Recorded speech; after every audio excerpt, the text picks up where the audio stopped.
welcome to Babies with Knives. Today we're going to be playing The Epic of Dreams. This is a game coming to Kickstarter on May 26th, so keep an eye out for it.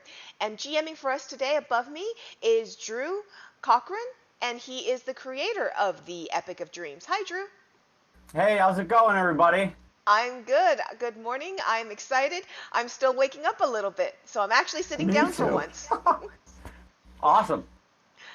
And as usual, I'm Alice Peng, aka Lala Twiddle, one of your hosts here at BWK. And below me is my ever-present co-host and awesome co-host, Brandon Powers. Howdy, everybody. Super excited to see how this goes today. I've got Calberton, the half-dwarf, the local doomsayer that I made up yesterday with Drew, and we're gonna see how that plays. Cool. Yeah, I'm going to be playing Xiaoling. Drew's pronunciation almost messed with my head. And she is a martial artist, Fulu user. So she is a spellcaster martial artist.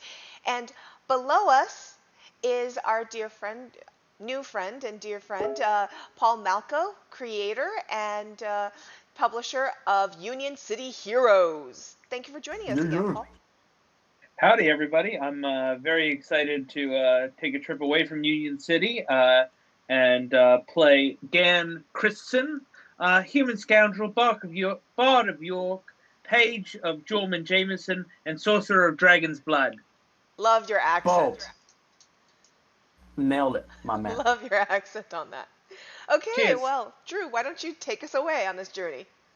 Sure thing. So, 3 years prior, Calberton, you have had one final revelation added to your laundry list of terrible portents and omens.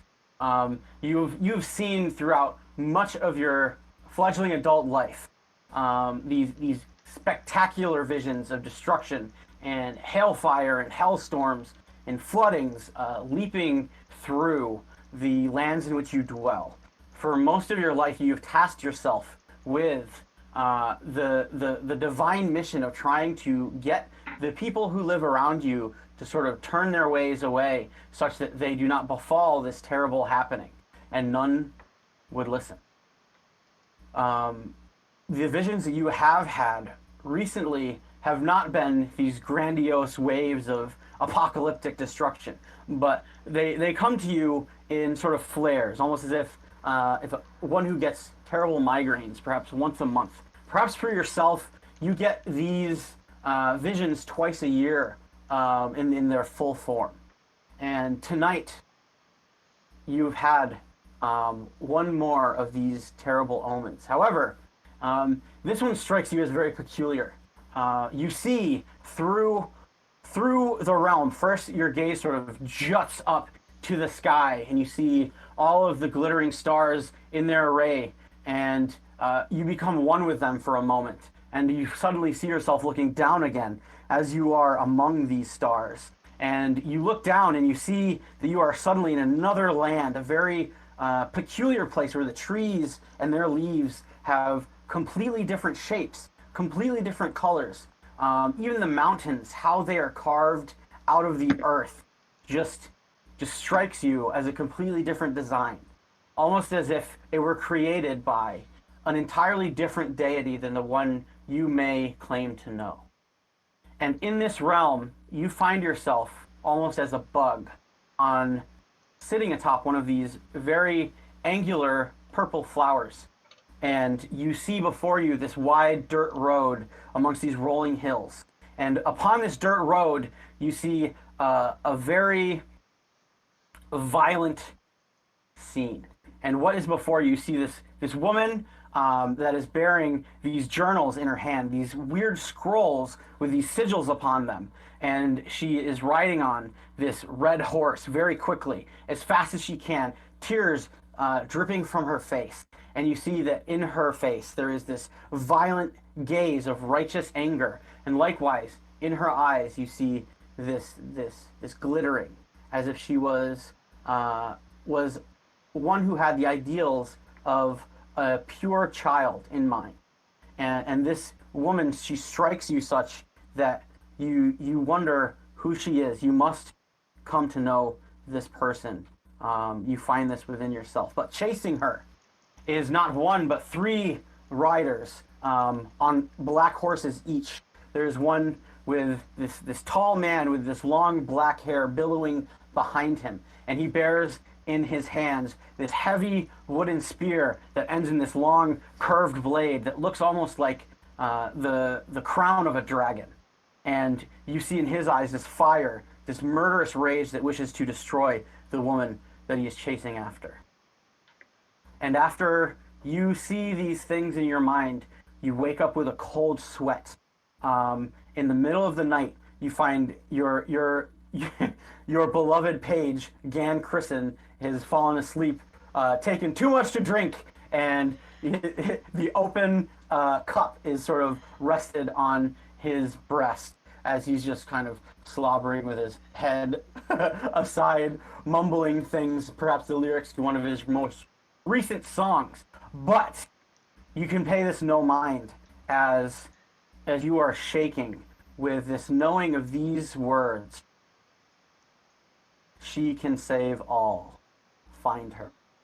These words erupt in your mind with this invisible voice that is louder than sound itself. Introduce us to Calberdin. Tell us what you look like. What's going through your head right now?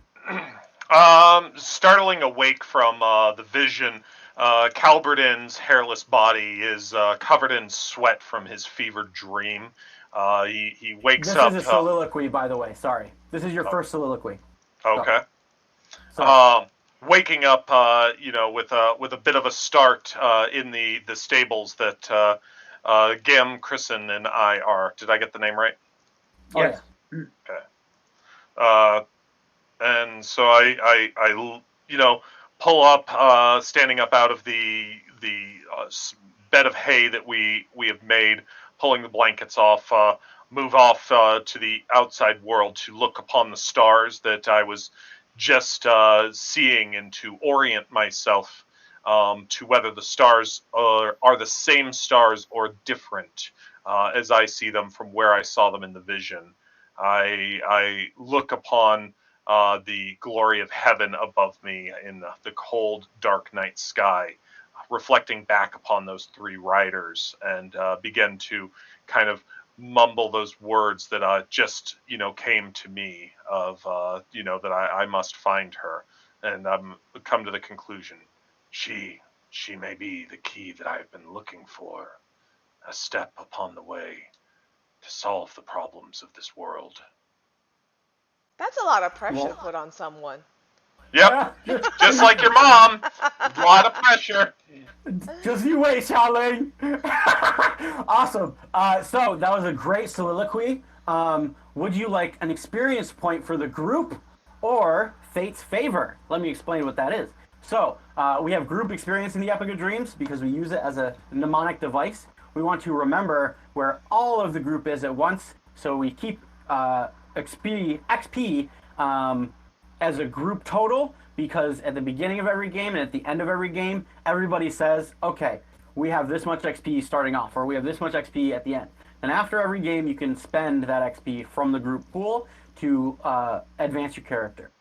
However, the other option is only given when a player will give a soliloquy that is so wonderful, right? The performance is just so enveloping that not the DM, the singer of tales that is running the game, but rather the muse character that sits next to the game and watches almost as an audience, determines based on their personality if that soliloquy was snuff enough to get Fate's Favor. And what Fate's Favor is this sort of get out of jail free token that you can spend, you either have it or you don't, to change any one circle check to the result that you desire. So you can use this to make an attack evade you completely, where it would probably kill you. You can turn one of your attacks into a dire blow, dealing a severe wound outright. Or you could use it for something else, like making sure a ritual goes well. Which would you prefer, my friend? I'm going to pop that into the group experience. All right. Fate is not kind to me most of the time, so I don't figure I should change that now. Sounds good. And usually for one shots, I always tell people just take the fate's favor because you might need it, and it could get rid of an unnecessary death. But I'll let you change your mind right now if you want to, but you definitely don't need to. So I'm good. That's up to you. Okay. Let it ride. Let it ride. Let it ride. Awesome. So, Gan. So you look up to the stars, right? You see in this moment that there is one constellation missing from among the menagerie that you know very well. The rabbit is nowhere to be found in the scars of the night. So yeah, let's say you go back inside. Do you wake Gan Christen up? Do you tell him of Well, this? if I could, I'll enter that scene while he's considering the stars. Please do. Yeah, you're. I would say that you're either half hungover or still inebriated. Sure. Your choice. Yeah. Yeah. So as you look up at the stars and consider the missing rabbit, you hear a peculiar sound and turn around to see Gan leaning against the side of the stables, relieving himself. Yes. And he is his like both hands are up against the side of the barn, and his head is down, and his long curly red hair is hanging down, completely obscuring his face. And when he's finished, he ties his breeches and turns around and says, "Oh, cool, Governor! I didn't see you there. I wouldn't have been so coarse. You know me. I'm ever the classy gentleman. I am." Yeah. And without washing his hands, he pulls his hair back into a braid. Yes. What? You could have avoided my blanket, though. He says, "Not in my current state, I couldn't have." Gam, I think that we have a journey ahead of us. There are 3 dark riders that hunt a rabbit. One uses a dragon-crowned spear. The second fights with the piercing cold of the underworld. And the last I saw wielding a sword that cuts with the strength of void. They hunt this rabbit across hilly terrain that I am not familiar with, far from here. But there is something important for them that we must find. Gan says, "If you say so, Governor. Of course, I am by your side. I imagine I may be able to take out 1 or 2 of these dark riders with mythical weapons, but all 3, I might need a bit of help, Governor." She may be able to aid us, and I would never balk from being an aid at your side. He Awesome. says, "Yeah." I grab my blanket and begin to wash it in the horse trough. Yeah. Uh, We'll take a circle check for that. It'll be a reach of 2. It'll be really hard. No, I'm joking. That's a joke. Anyways, Gan, so you yourself, you have been stricken with almost this curse of having this ancient dragon's blood coursing through your veins. It gives you these visions at night, similar to your friend, but not of grandiose destruction, but rather you find yourself often dreaming of the gaze of this terrible serpent, Eroxthenes the White, who at once hates you and is also sort of your mentor. His anger at times will overshadow you, and you often have these bouts of insomnia and shaking and nausea, and it's hard for you at night to just have solace. However, you've always been a showman. You definitely play it off very well. You do desire. Yeah, no wonder you drink, right? But anyways, I would like to sort of center on you now. You see that, well, let's call him not necessarily your master, but your employer at this point. He hasn't had a vision like this ever. He's never had a vision that said, "Hey, go here, do this thing." It's always been doom, gloom, destruction, similar to your own. Okay. What do you think about this siesta in the night? His newfound vision. How are you recouping from your own terrible nightmares? This, that, the other. Bring us into Gan Christen's mind. This is your first Sure. soliloquy. Gan goes about talking ostensibly to his employer, but really more to himself as he goes bustling about the stables, preparing them to leave, and says, "The White was really in a fury tonight, Governor. I tell you, I finished three casks of ale, and I could do nothing to wash him away. No, his eyes, they stay on me all the time. You know, sometimes I see him when I'm awake, and I really don't know what to do, Governor. But then again, I suppose we all have our little misfortunes we do. I can't complain about his blood in my veins. I mean, I could, and I do rather, but that being said, it did save me. So, there is that upside to everything, you know, Governor.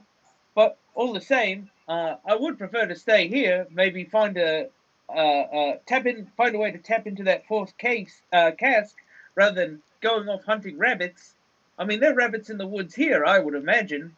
And after all, them rabbits in the woods, they don't get hunted by no three terrible riders.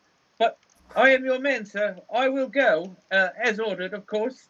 And I imagine we can find our way to other inns on the road. That's never a problem, not for us. And after all, sir, where would you be without me? He says, coming back outside and posing that question properly to him as he pulls his soiled blanket from the horse trough. And Gan has their mounts, with their saddles and bags and ready to go. If that's all okay. So this is your loadout right now, and what you guys do is you share one horse because he's like a dwarf, and you ride in front and he rides behind you, I would say. Oh, sure. And then he also has a mule that comes along with you because he's a mule. But yes, absolutely. Also, that was lovely. Would you like Fate's Favor or an experience point for the group, my friend? He always takes Fate's Favor. Boom. This does not surprise me about him. Yeah. Awesome. So you'll want to write that down, Fate's Favor, and then you have it. I will. And Gan gets down on a knee next to the horse and puts a hand up to help the dwarf up into the stirrups. Yes. That's so great. And there's let's say an obvious boot print on Gan's cloak from where he has stepped many a time before to mount up. Yeah. That's so funny. Wonderful. That is fantastic. Xiaoling, your father has become very old.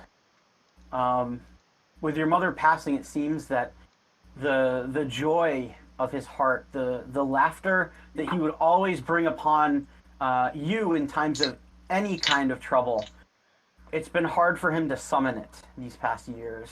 And indeed, you've seen that whereas other men, they grow past the age where he is at, still golden, still shining, still austere. Your father, he has grown quite decrepit. Perhaps 3 years back, he gave up the path of alchemy. He didn't necessarily indulge in any sort of worldly passion, but rather he stopped working. He stopped trying to find the panacea. He stopped trying to ingest gold and these practices of enlightenment. He still practiced medicine to get by, right? But your father is a shell of the man that he once was, and lately you've seen him in the night trying to hide it, but he has been coughing blood. And you get for eating gold. Yeah, well, I mean, in Sansha, China, sometimes it has better effects. But yes, so with this in mind, you recall in your ventures in talking with different wise men and philosophers on your travels that you've heard that there is a Jinni of the mountain that lives upon this place guarded by tigers. Sangulila, it is called. this mountain that touches the heavens itself. And you've heard other tales and rumors of where Jinn may lay with their secrets and their boons that they grant to those that they deem worthy. But you have found, after your travels, partially being chased by different people, but then also trying to steward that which was given to you by your mother, the Jade Rabbit Tonic. And then following the path that she sort of carved for you, that many of these Jinni are nowhere to be found if they even do exist. But you have heard tale and tale again that the mountain Jinni of Shangri-La does exist amidst the tigers if you can find him, and he blesses those who do.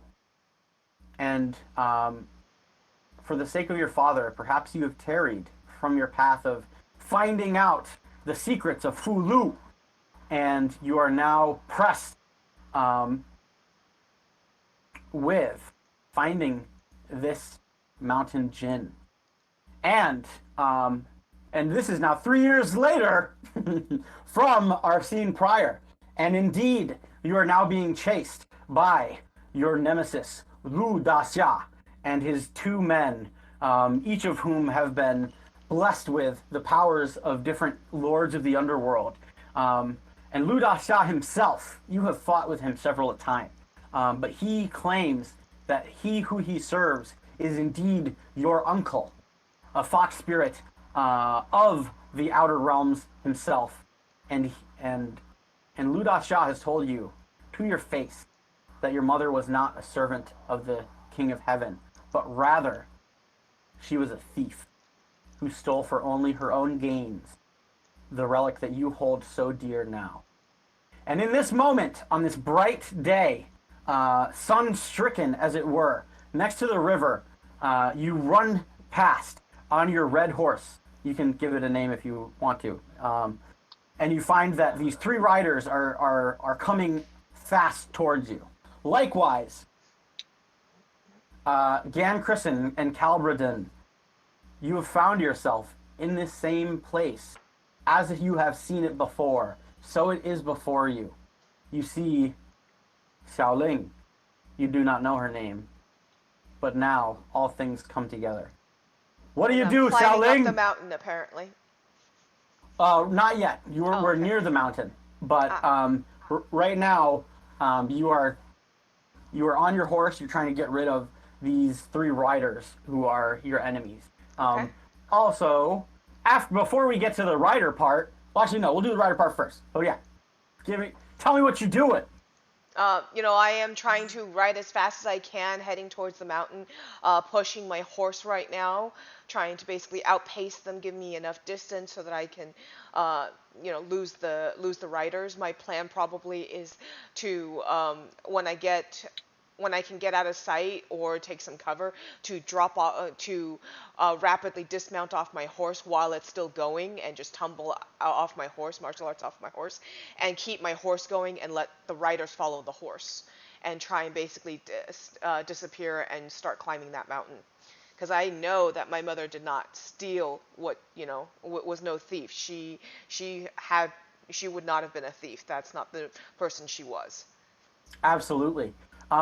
So then my question is, do you do that in this instance? But before that, does your horse have saddlebags? How much of your preparatory magical items are stored on the horse as opposed to your own person?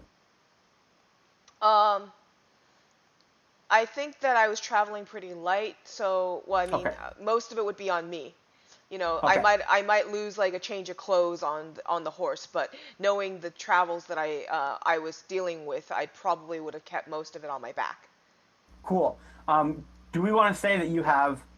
I want to say that you have 4 of copies of one of your talismans, 3 of 2 of them, and then only 1 of the final one, and you can choose which of those you have prepared. Is that cool? Sure. So, I'm sorry, could you repeat that last part? Sure. Yep. So you have 4 copies of whichever one you choose. Okay, sure. 3 copies of 2 other ones of your choice. Okay. And then you only have one copy prepared of the final. Okay. Thank you. I can do that. Awesome. Yep. So yeah, we'll take our first circle check of the evening. Yeah, And let's do this. Yeah. So this is how skills work. They will provide their full reach for anything they're directly related to, and then they'll provide half reach to things they are indirectly related to. So you'll get your full reach in martial arts for this tumble right now. So I'm rolling a die. I have my number ready, and you can choose or roll a dice for yourself whenever you are ready, Mike. Who wants to do it for us? I guess that is I me, think though. this is your check. Sure. This is so, your check. This is you. I will go with 14. 14, awesome. I rolled a 10, so your full range was 14 through 16, and my full range was 10 through 15. And because of this, you're able to scurry off of your horse and do the somersault, as it were, and land inside of a bush. And in that moment, you do it right when actually there's a bend in the road. So you time it perfectly, right? So then you see that there is no vantage point beyond this one tree. You tumble behind the tree as soon as you turn that corner. And at least for the moment, the 3 riders that are chasing you down are off of your scent for a second. But So, can I ask you a question for a quick sec?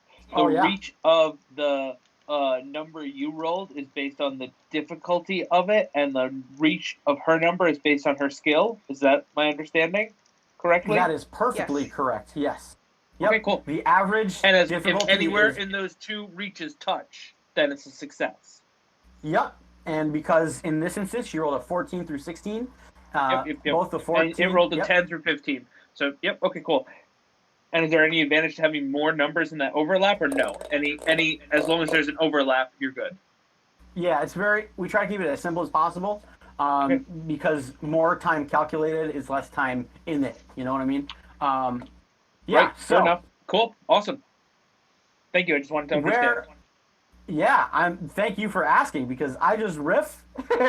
So you asking helps everybody who's watching. So keep doing that. So. Calberden, Gan, you are watching this happen. So let's say there's a path, right? On the right side, there is this river, and beyond that, there's more forested area. On the other side of this path, there is a bit of forested area, and it becomes more mountainous as it leads up to the Tiger Leaping Gorge. And I question you guys, where are all of you as you see this go down? As you have in your visions. So one side's the mountain, and what's the other side?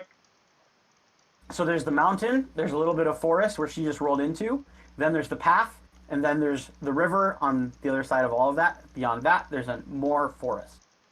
I don't know about you, Paul. I'm thinking that maybe we're coming out of camp for the morning, and basically she got chased all night, and so the forest would have probably been a good place for us to hide out. What are your thoughts? Sure. Gan says, I'm telling you, sir, I hear something. I think there's monsters in these woods.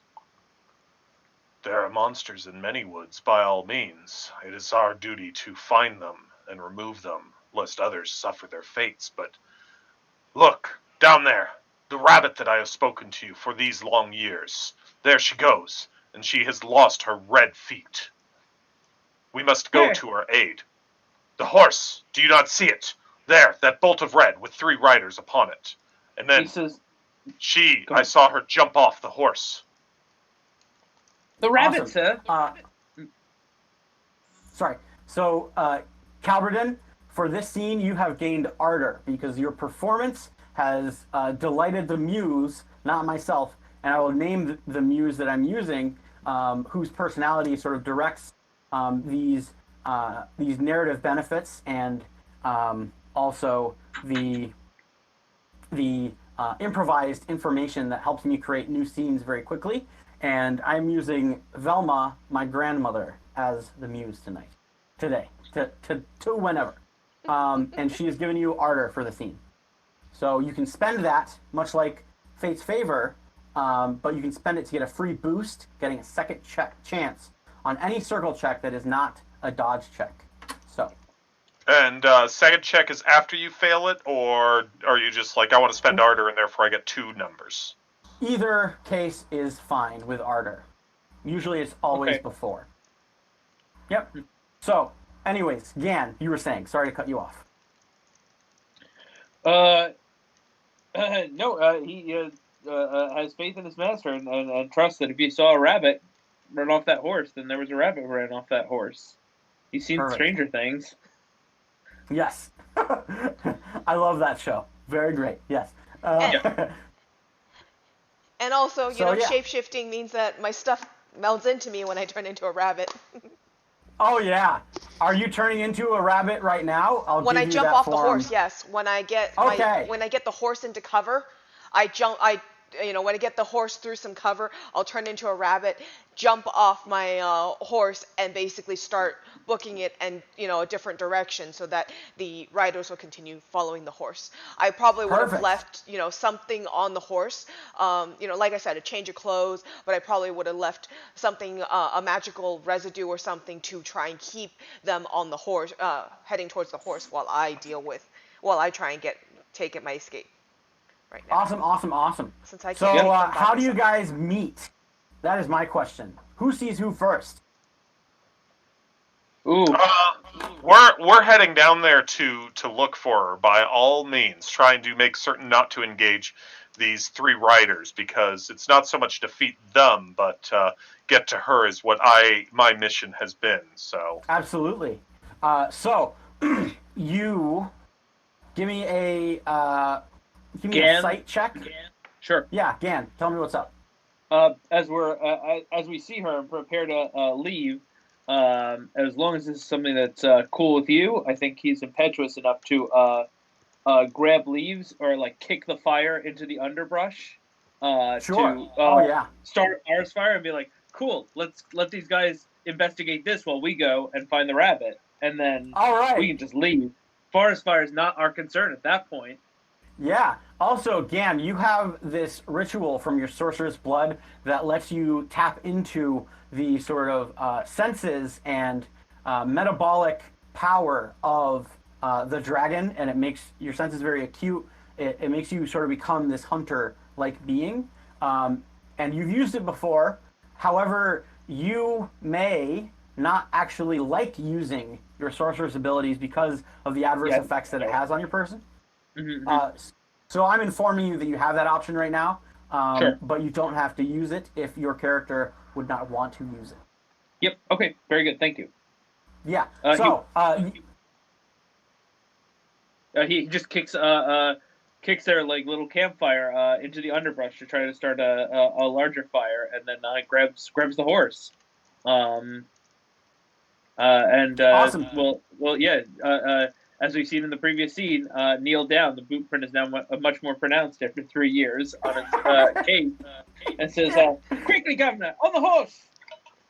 Perfect.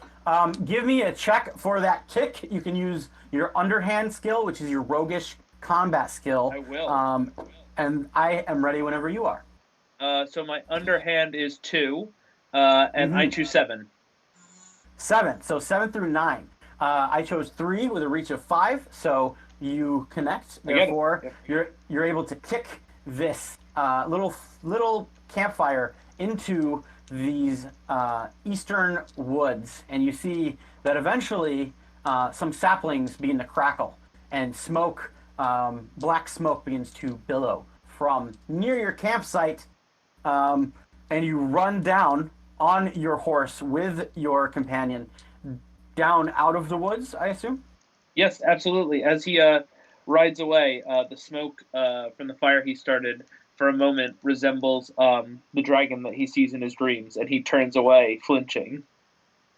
Oh, yeah. Awesome. You get ardor for that. Good. I look at this absolutely horrified at what has happened, the damage that's going to do and all. But I'm like, that sometimes you need to make the sacrifices for a larger benefit. And, if I've been on the trail for this specific moment for 3 years, knowing that I have to aid them, that is going to be something more important. Yeah. And that's kind of what's giving me a little bit of solace about what just happened. So, Calberton, you did see absolutely that the woman that you're seeking just tumbled off of her horse. The riders rode past her with the red horse, and she transformed into a rabbit, almost as if it was the constellation that you saw missing. She flees into the woods, in a moment at least, running towards your campsite. Um, do you look for her? Yeah.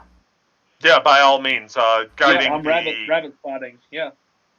guiding Awesome. down there, and So we'll take a sight check, and this can be using any of your faculties or anything that lends itself to faculties.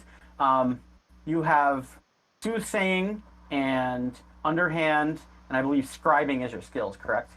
athletics. And so, but Athletics. yeah, soothsaying of having that in knowledge of where to be going, that insight.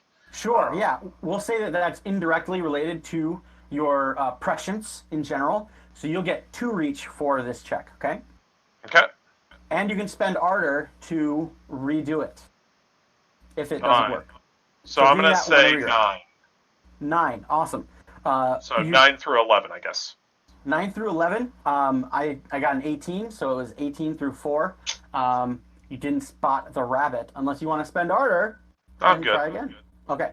Yeah. And So I am going to try to use my stealth to ride the horse in a way that hopefully the riders who are pursuing the red horse don't see us. And I'll leave him to do the spotting since he's already caught sight of this rabbit once. I'm more concerned Awesome. with making sure we don't get caught by these riders. Sure. Give me that check whenever you're ready. Yeah, I've got a stealth of 2, and I am going to go with 9. 9. Awesome. Yeah. So you find that as you sort of tumble down through the wood, that the fire is actually beginning to catch on a little bit quicker than you may have desired, or maybe not. Maybe it's still not fast enough for what you want. But Sure. regardless, you find that your horse is kind of startled and stomping through the wood as you go down. However, you do not see the riders come forth. However, Xiaoling, Yes. you begin to smell the breaking, the sparking of wood, and the musty blackness of smoke as it billows into this forest. Likewise, with your long ears, you hear that there are these 2 men sort of bumbling to themselves in weird, strange accents and tongues, and they're riding on a horse in the woods, and they seem to be coming in your direction. You're in this moment of perhaps adrenal survival fear. What do you do? I curse under my breath that they're gonna give away my position, and I go over. So I go behind a tree and I transform into a human. I pull out one of my explosive runes and I'm going explosive scripts, and I am going to turn my attention over to where the 2 of them are and what they are doing, and I'm basically going to be ready to cover their escape and try and get their attention quietly, subtly. Okay. Yeah. So, yeah, you stand there and you configure yourself in your mortal form, and you stand with this sign in front of you. Suddenly, your horse, Dan, comes upon this woman. Describe yourself, Xiaoling. Okay, so for the way that my character looks, I'm looking to be dressed in a dynastic robe that crosses over my shoulder. It's the wraparound tied. The outer layer is a fine silk layer that is dyed in greens and blues. It has white embroidery and white and red and yellow embroidery all over it. That is of rabbits and small little animals. There's a little fox and such like that, and it's done in a pattern that almost looks like it makes up different characters if you're looking at it just right, but it looks like it moves almost. My hair is pinned Whoa. up in a bun in the back of my head. My accessories on my hair are actually rather light comparatively for the time period. I only have one hairpin in it at the moment, holding it up.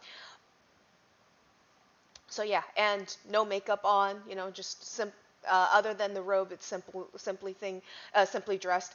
The underlayer is white, simple linen that kind of peeks out. And on my back is a backpack that I've rigged up with basically, rope, and I've kind of wrapped the bundle of the backpack around myself, like the way that you would wear rope, but I have it like literally tying the bag to me around one side. Awesome. Very cool. And then if Gan and Calverdin, you want to speak your appearance, we can move on with this very, awkward conversation.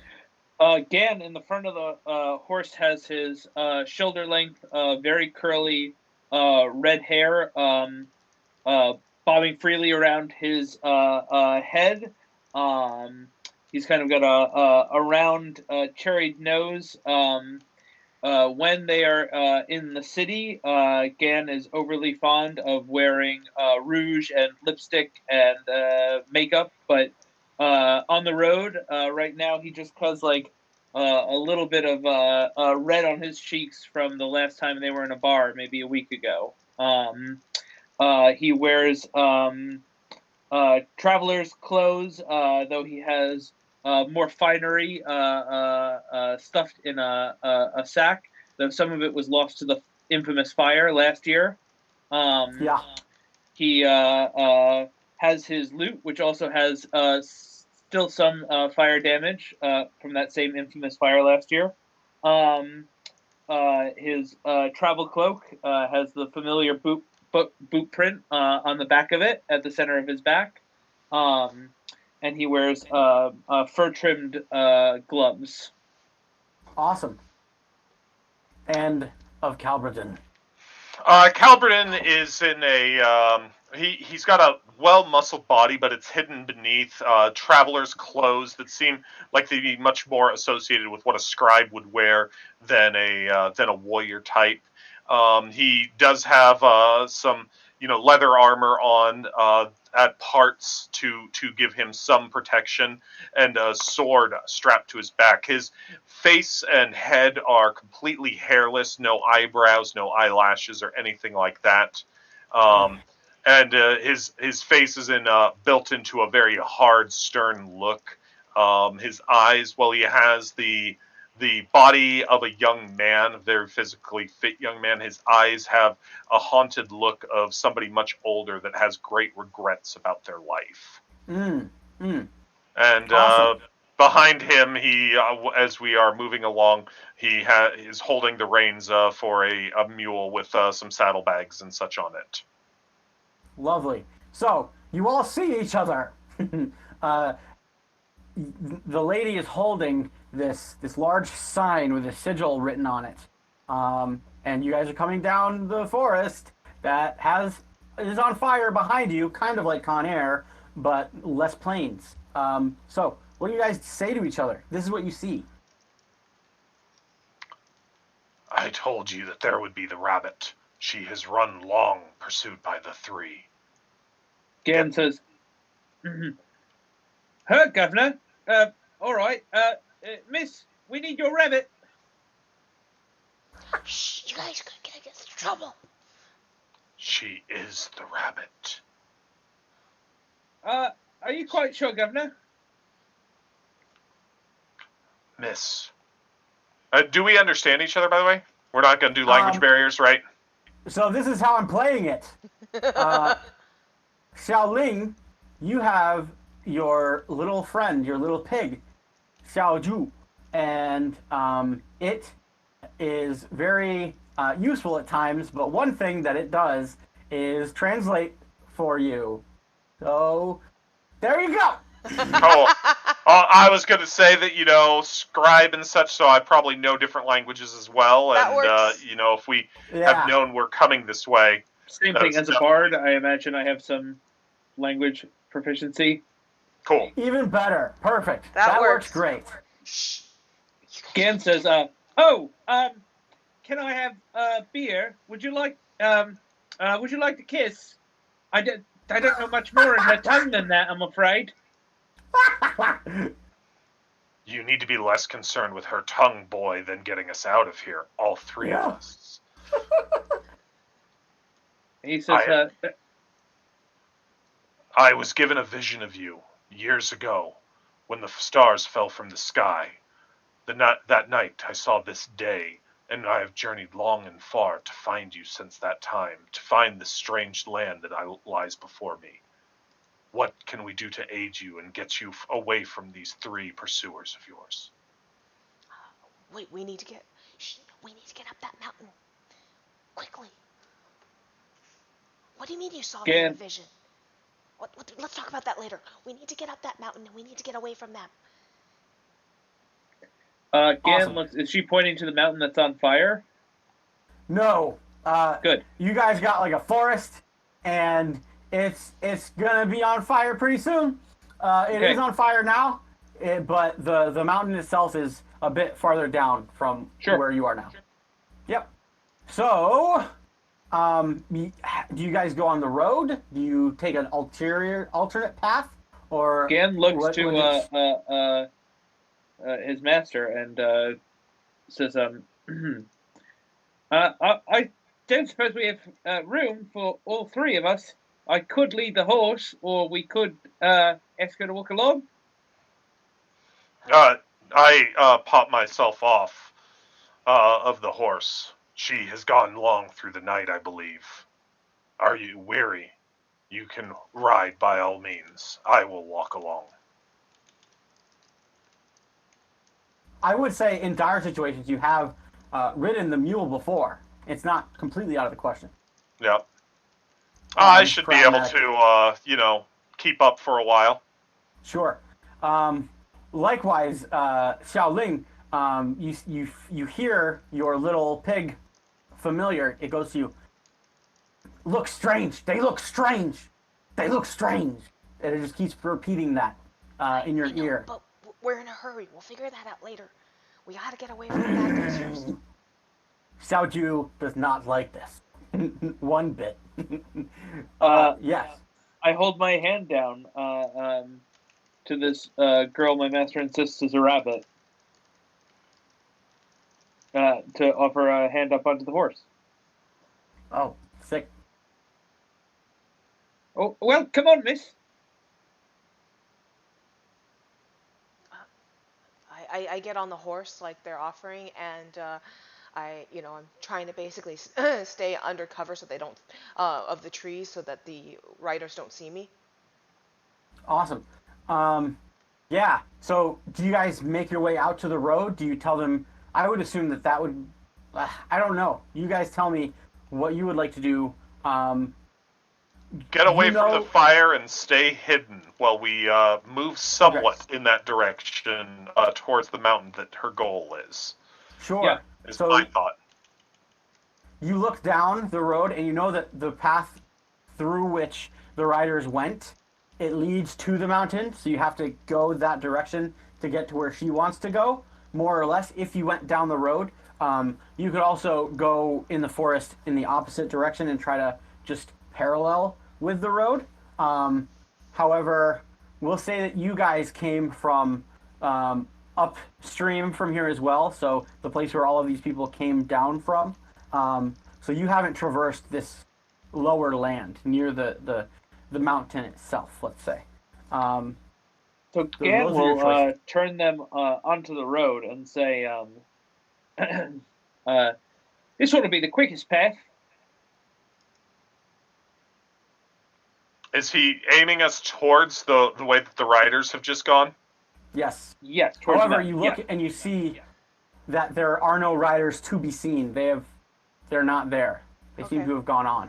Then I will follow that road that he's mentioning, that he's pointing us to for the moment. Sure. Okay.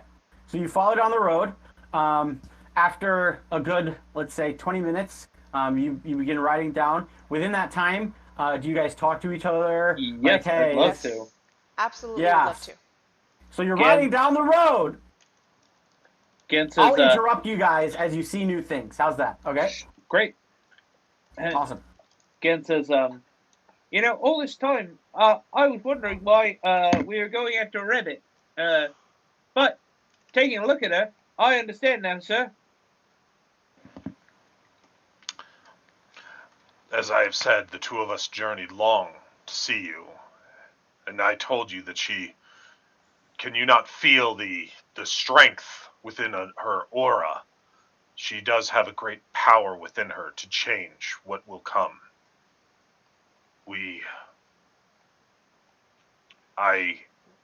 As I said, I was given a vision of you, and I was told. I'm just trying to get away from those things and find a safe place for something. I just have something I have to do. I'm not changing anything. I just have to make sure I get this done. We all have things that we have to do. There is the call of society and the cries of what needs to be done. And there is the destiny that is laid before us. We must live to our destiny while we attempt to save those that are around us. And pork pies. There's also pork pies. That's rude considering our current company of Penwen. Yeah. I get that. You guys look behind you. Sorry, really quick. You guys look behind you. You see that there is more smoke billowing from where your campsite was, and down the road, approaching you, you find that there are two guardsmen on speckled horses, and they're coming up and they're shouting, "Hell! Hell! Did you cause this fire?" No, we are fleeing from it. It started while we were traveling down the road. And we don't know the cause, but do not wish to be caught in the conflagration and cut off from societies, to burn to death and be tormented forever in the afterlife. Awesome. Give me a deception check. I have underhand. Yeah, so you'll get one reach for that. Because it's Okay. indirectly involved. Yep. Okay. So, do you want to speak up on that, Paul? Yeah. Gan says under his breath, yes, that ought to do it. People love that kind of doom and gloom. Yes, I'm not sure who started it, but I think it might have been the thieves who robbed that carriage back there. I don't know. It seemed like there was some gold and maybe some people in the carriage. We really had to hightail it out of there because of the fire. I couldn't say, he says. All right, now you give me a check as well. Yep. I've got a manipulation of 3. Yeah. And I choose 6. Awesome. I had a 2, and I gave you a reach of 5 there, so 2 through 7, and you matched. So, yeah. In addition to not only fooling these guards, both Gan and Calberdin gain what is called hubris, and it is the final sort of coin that you get for role-playing to your nefarious side. And this coin lasts the whole game session. So you can spend it to boost any dodge check. So that's any kind of defense roll. You can spend it to get a second chance when you're trying to not get hit by something. Cool?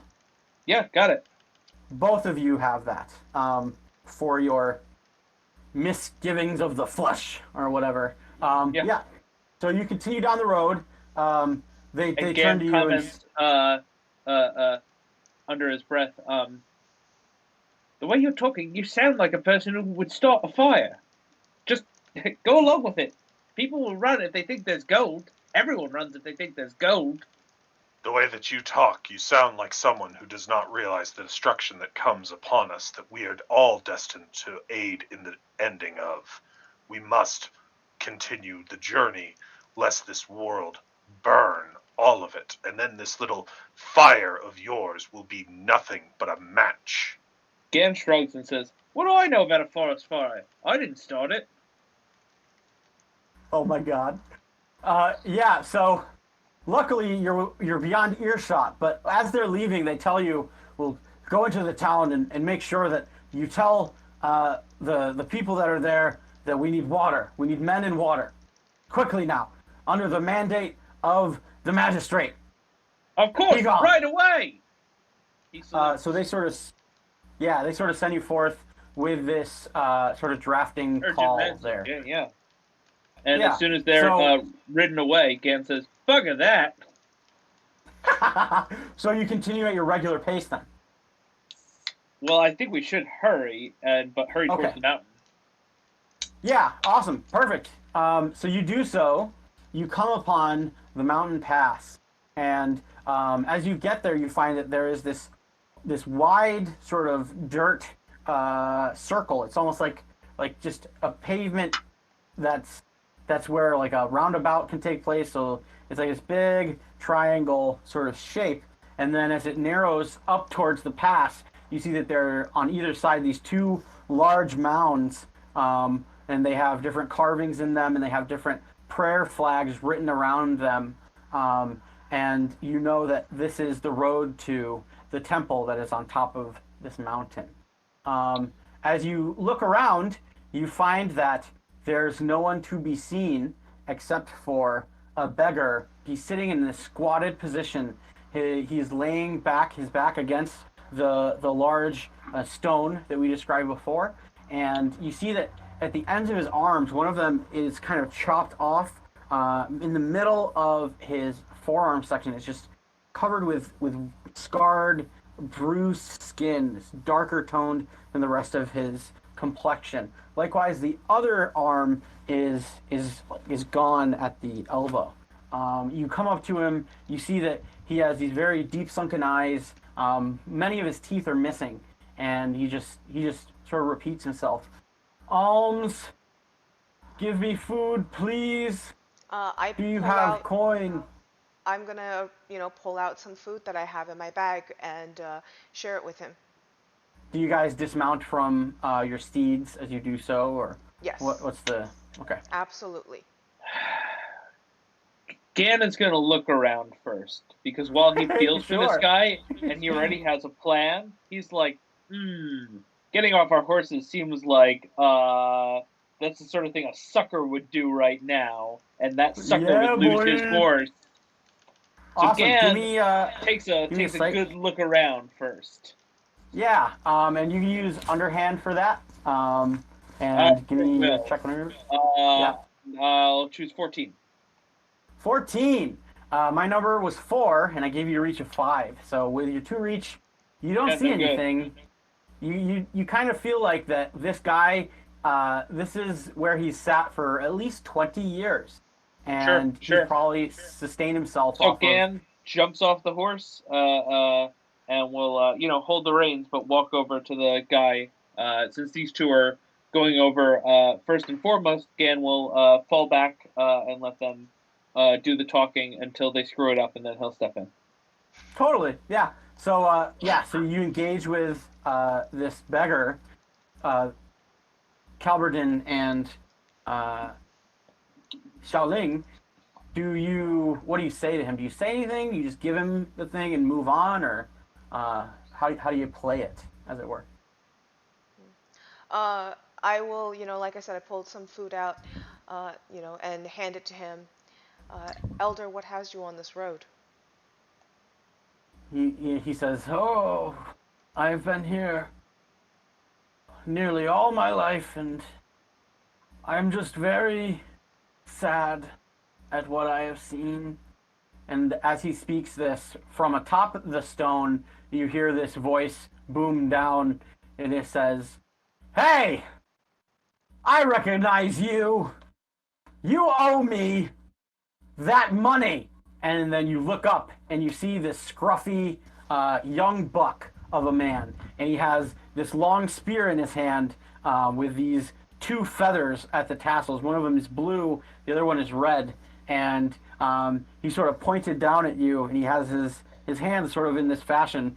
He says, "Drop everything you got, or I'll strike."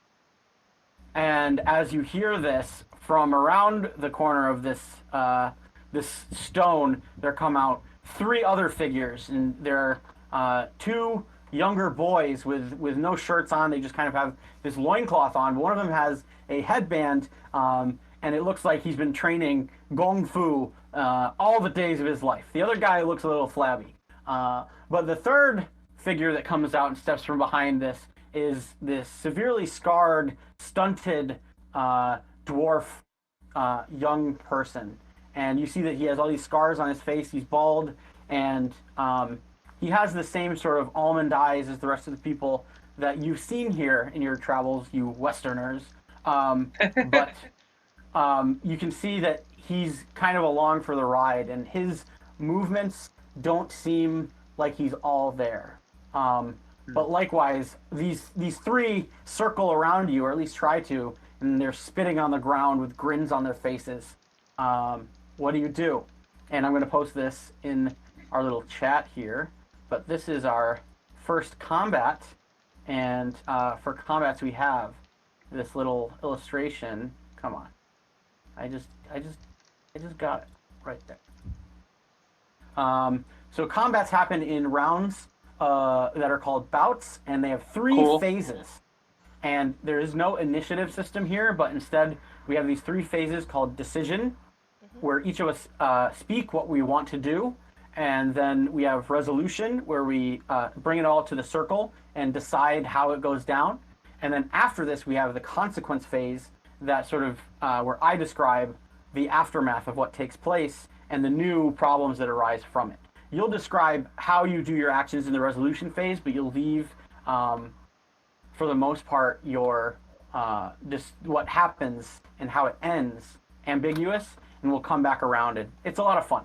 So right now, my question to each of you is, you see this take place. There's the spear aimed at you, Xiaoling. What do you do? I actually put my fingers up to block the blade of his spear by the side of the blade of the spear. Yes. Watch where you point that thing. You might poke your own eye out. Perfect. You hear he responds in this sort of slur, and he says, "Listen, I'll point things where I want to. Give me your money." And so tell me what each of you are going to do in this split second. If you don't all stop, I have 2 coppers for each of your eyes. Okay. Cool. And I pull my sword. Awesome. I have no intention to give up anything to you, nor do I have any wish to kill young boys.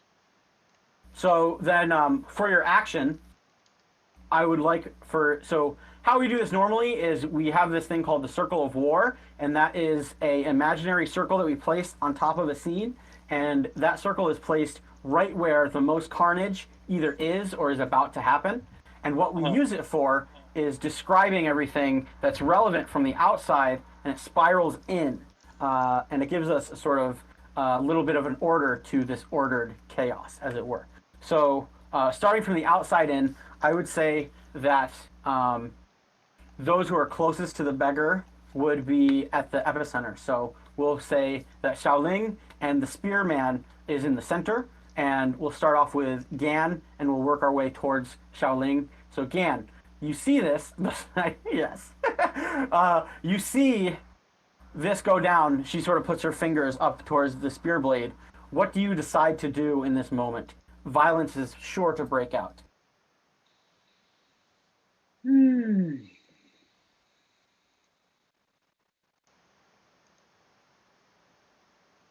That was to Gan, right? That was to Gan, yes. Oh, I'm sorry. My bad. I thought that was for Shaolin. That was too. So yeah, Gan will curse in a language that the pig doesn't translate, and pull his sword. Awesome. Also, this is when you would decide where you're going to attack. So you would either do that, or you would bank a reaction. So you get 3 reactions this round. You can use them to parry instead. I'm going to bank a reaction, and I'm going to stand with the horses. Okay, cool. So you're sort of behind these three figures that are coming around the stone, and then the spearman up top. Yep. Okay, cool. Yeah, so very well. Calverden, what do you decide to do Violence is about to strike. I talked about it already.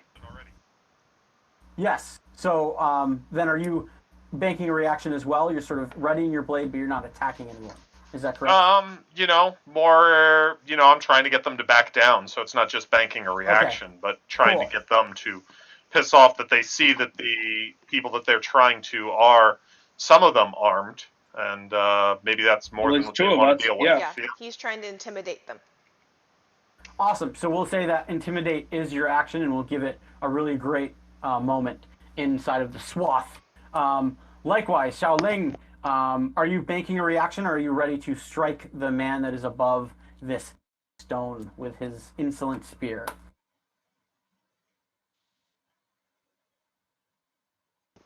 I am banking a reaction. Like I said, I'm deflecting his blade with my fingers and warning him that he might poke his own eye out. Perfect. Awesome. Oh, so please now we'll poke his eye out. we'll move into the resolution phase, and now immediately you see that there are these two teenagers, right? The one with the headband coming from your left side, and then there's the one without the headband coming from your right side with the scarred dwarf behind him. And they both spit on the ground, and the one to your right comes up to Calberton, and he just tries to lay him out with these strikes. So we're going to have a couple of attacks on you, Calberton, and what you'll use here is your defense. So you have a larger reach with your defense because it is a descending attribute. So it's 9 minus your combat skill, and you want to try and dodge my numbers here. You don't want to match. All right, you ready? Okay. Sure. You ready? Awesome. Yep. 11. 11. Defense is 7, so that'd be 11 to 18. Awesome. So I had 1 through 3, so you do not get hit with this fist, but now the next fist tries to come and pummel you. And you hear him bark out the shout of rage in his little, prepubescent voice. 15. So 15 to 2. Awesome. Very good. Whoa. So, you're crazy good at combat. No, I'm crazy bad. That's defense, so if he hits any of my numbers, defense, he's got a success. Numbers. Yeah, I got you. Yeah, all right. Cool. Yes. Well, that's good that you get him, because now you're going to get pummeled yourself, my Gan. Also, for these, this is when you would spend the parry reaction. You just need to tell me I'm parrying with my shield or what have you, and then it will become an epic check where they need to get 2 circles correct in order to hit you once. I thought that I was naturally parrying, but okay, good to know. Yes, it's something that you spend to do. Every round you have, now you have 3, but you usually have 2 equal to your order class. All right, Gan, you see this young buck come up, and he tries to punch you in the face. What do you do? Do you parry with your shield? No, I just try to stab him. I have a sword that's has a longer reach than his fist. So Gan just tries to swing his sword at this guy because he's standing here waiting. Sure. Is that a fair reaction, or does that just resolve as a parry? So we'll resolve that as a parry, or if you sure. want to, you can spend that as an action and use it to attack him. Yeah, absolutely. Your choice. I'll attack him. Yeah. Okay, cool. So give me your check whenever you're ready. That'll be your underhand. Oh, sure. Underhand is 2, and I will choose 12, so 12 to 14. Awesome. You hit as his reach is 6, and he chose 6. So you are able to strike him. And if you choose to, you can spend either your ardor or your vigor 1 point to deal double damage. So right now you're going to deal 3 damage to the young buck, but you may, in fact, deal 6 if desired. Yeah, I do desire. I'd like to use my ardor. All right. You're not messing around today. Awesome. No. Very great. So then, combat machine. Yeah. So then he comes up at the same time. So we're kind of resolving all this stuff, and then we're going to see how the showdown and the dust settles after. He's going to attack you twice with his fists each 1 time. So you have 2 reactions. You could spend both of them to parry, but he might not even hit you. So I'll Yeah, sure. I mean, I'll still. Fist one. Yeah, go for it. Okay. Are you So parrying? I have my defense is 7. So I choose Yep. 1, so that gives me 1 to 8, right? Perfect. Yep. I had a 9 on the roll, so he was 9 to 11. He does not hit you with that strike. And then he comes Cool. in with the left hook. And since that worked so well, I'll go with an 11 that time. So 11 to 18. All right. So the number that I rolled was an 11 as well, which means he scores a dire blow on you. It's a critical hit. But what if I use my hubris? Then you can get another. It turns it into an epic check, which is perfect. And then if the other one doesn't hit, then he doesn't hit you. But if he does, then it is still a crit. Okay? Let's do it. All right. Okay, so I will use my hubris, so I'll mark that off, right? Yep. And so I just make another check. Is that how that works? Absolutely. I'll go with 2. So 2 to 9. Perfect. That does not hit you, so you are able to Yeah. evade the lucky strike. And now we're snaking inwards towards the epicenter of the battle. The dwarf, you see that as you strike the lad and all this goes down, he sort of becomes fearful and he sort of grunts to himself, and he stays behind. He doesn't actually join in on the chaos. But, however, now in the center, Xiao Ling, do you strike the man in front of you, or do you wait for him to act? I'll do a martial disarm and on him. Yeah. Awesome. So, He's this already been is- disarmed. Oh, you mean the other guy in front of her? The one whose spear she's got her fingers on. Yep. So I'll We're take not his beating spear. up beggars and- yet, okay? Yet. Yep. Yeah, we'll see. Yep. So I'll take Awesome. his spear and drop it beneath my foot, pointing the spear point at him while standing on the spear at that point.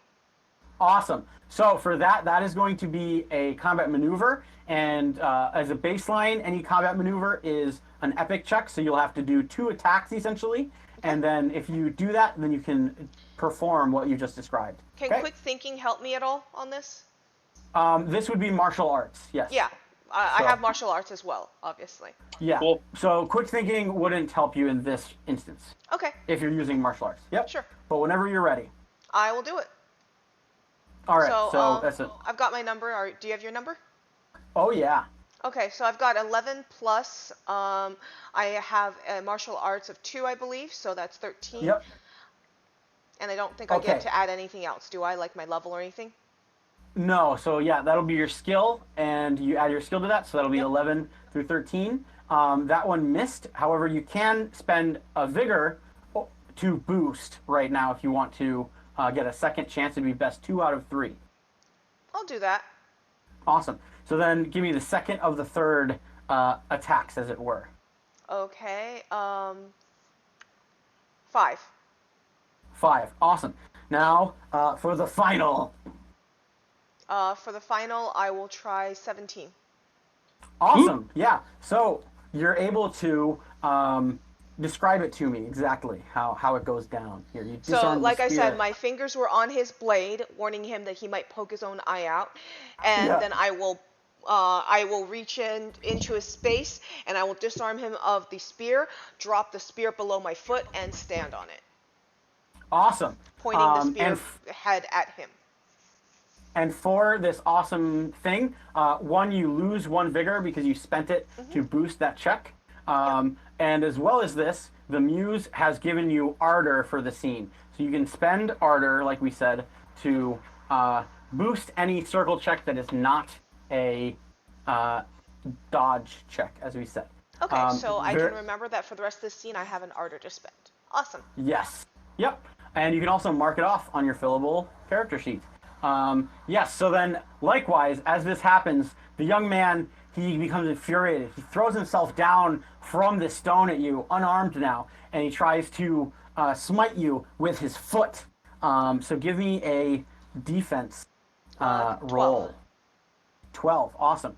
Cool. So now we've resolved everything. I'm going to relay I get 2 how it parries all... as a reminder, so if that fails, Yeah, I get to try you- again. yeah, for each attack you can spend one reaction, so you can definitely parry right now. I would say that's a good idea. Okay, I'll parry. So if you have 3 parries and one guy attacks you, you only get one chance at that attack, right? You can't just keep parrying. Yes, and this is how it works. Cool. Good to So know. it's kind of like this. So it's kind of Newton's law. For every action, there's an equal reaction. So after every action is taking place inside of this resolution phase, everybody has a chance to spend a reaction. And the most common reaction is either to parry or make a reaction attack, which can only be done versus tactically disadvantaged foes, which you'll know because I'll tell you. And or you can do things like reposition or interact with the environment, stuff like that, right? Cool. So yeah. So, we already, but my martial arts lets me parry twice on one guy, right? Because of that. so your because martial my- arts will let you, whenever you choose the attack action and use your natural attacks, you'll get one extra attack in. So No, but you also told me to write down that I parry twice. yes, so each round Okay. you have 2 reactions, Cool. but each time you can only spend Parry. one per Okay, attack. awesome. But yeah, I will parry. Yep. Awesome. So give me that roll. I'll actually roll a d20 this time. 19. Yeah, sounds good. Perfect. Alrighty, my friends. So something I find interesting about this dice mechanic, a lot of games Yeah. you're dealing with the fact that either you are looking for dice rolls that are low or dice rolls that are high. I'm noticing that you specifically, that it doesn't matter. You don't know if you want to be rolling low or high in this game, which is very different than most games that I deal with, because you generally are like, for this roll you want to be rolling low, for that roll you want to be rolling high. This one, it can be low or high is equally good. It's just a number. Yes, exactly. Yep. Absolument. And that's definitely right. on the more rare side of mechanics. Yeah. I would agree. So, this is what goes down. The teenagers and their drunken leader descend upon your very strange ranks. Immediately, the boys come to blows with the dwarf and the bard, and they try to hit you, but you find that you're able to shrug off their strikes quite easily. However, Gan, as the young lad comes up against you, you react, not giving him the benefit of the doubt that he's just some dumb kid. And your sword comes upon him, and as you strike him, you find that you actually get him really good in the eye. You sort of swipe through, and you see the blood start to gush out of his face, and immediately he falls down crying, weeping. Ah! He starts screaming the names of the people that are with him. Yuan Shu! Boo! No! I cannot be a beggar! And he falls to the ground, weeping, and the somewhat slower dwarf that is behind him, he comes up and he starts crying, "No, Fuxin! No!" And he goes down to try and tend to his friend. As this takes place, you see that in front of the beggar,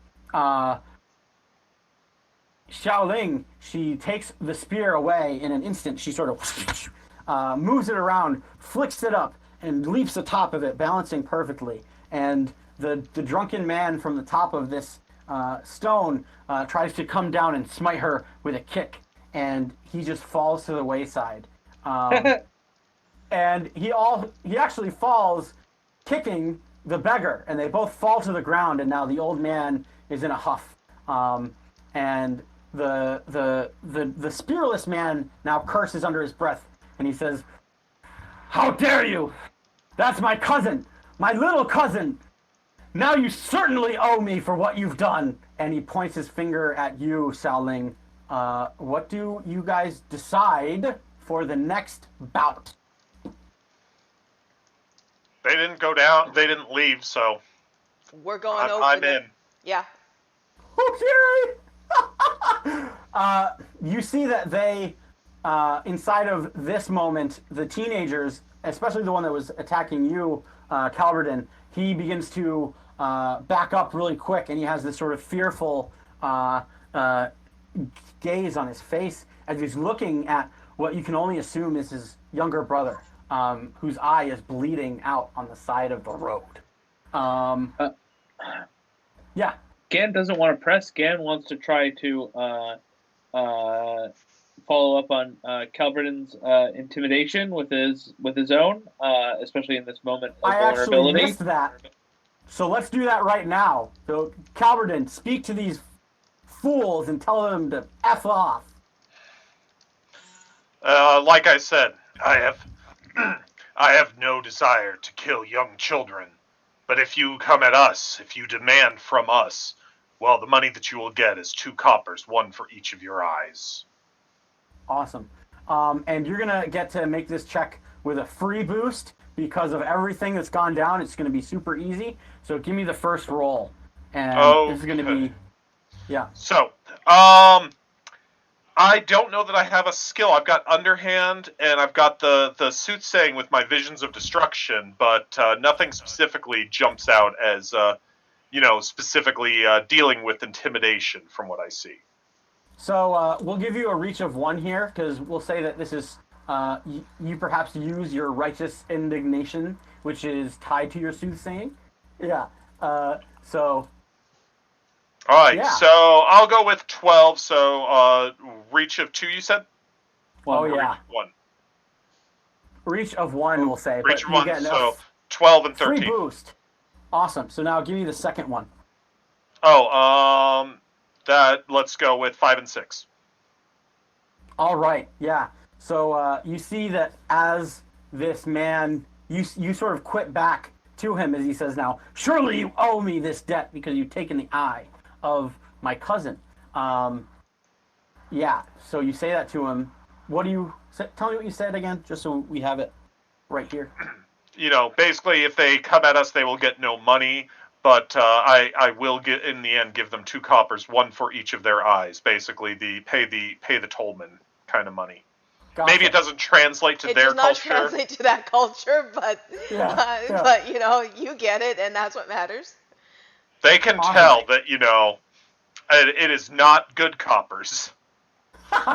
Cool. So immediately at your words, it takes a moment for him to actually recognize the words that you're saying, and he starts to actually mouth them out in his own tongue, not like speech, but with his actual like meh.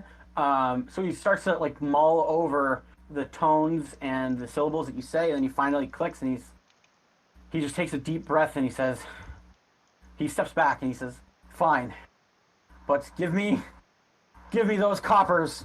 And he says this with this intonation in his voice that he is a desperate, broken man indeed. Can Gan jump in here? Oh, yeah. Or rather, Gan will jump in here and say, actually, we will give you those coppers. Calverdin will, of course. But you need to go to the village and tell them there's a fire and get them all to go bring water to deal with it. I don't know where it started, and you can tell them that. Yeah, so the spearman without his spear, he turns and he looks at you with these wide eyes and he says,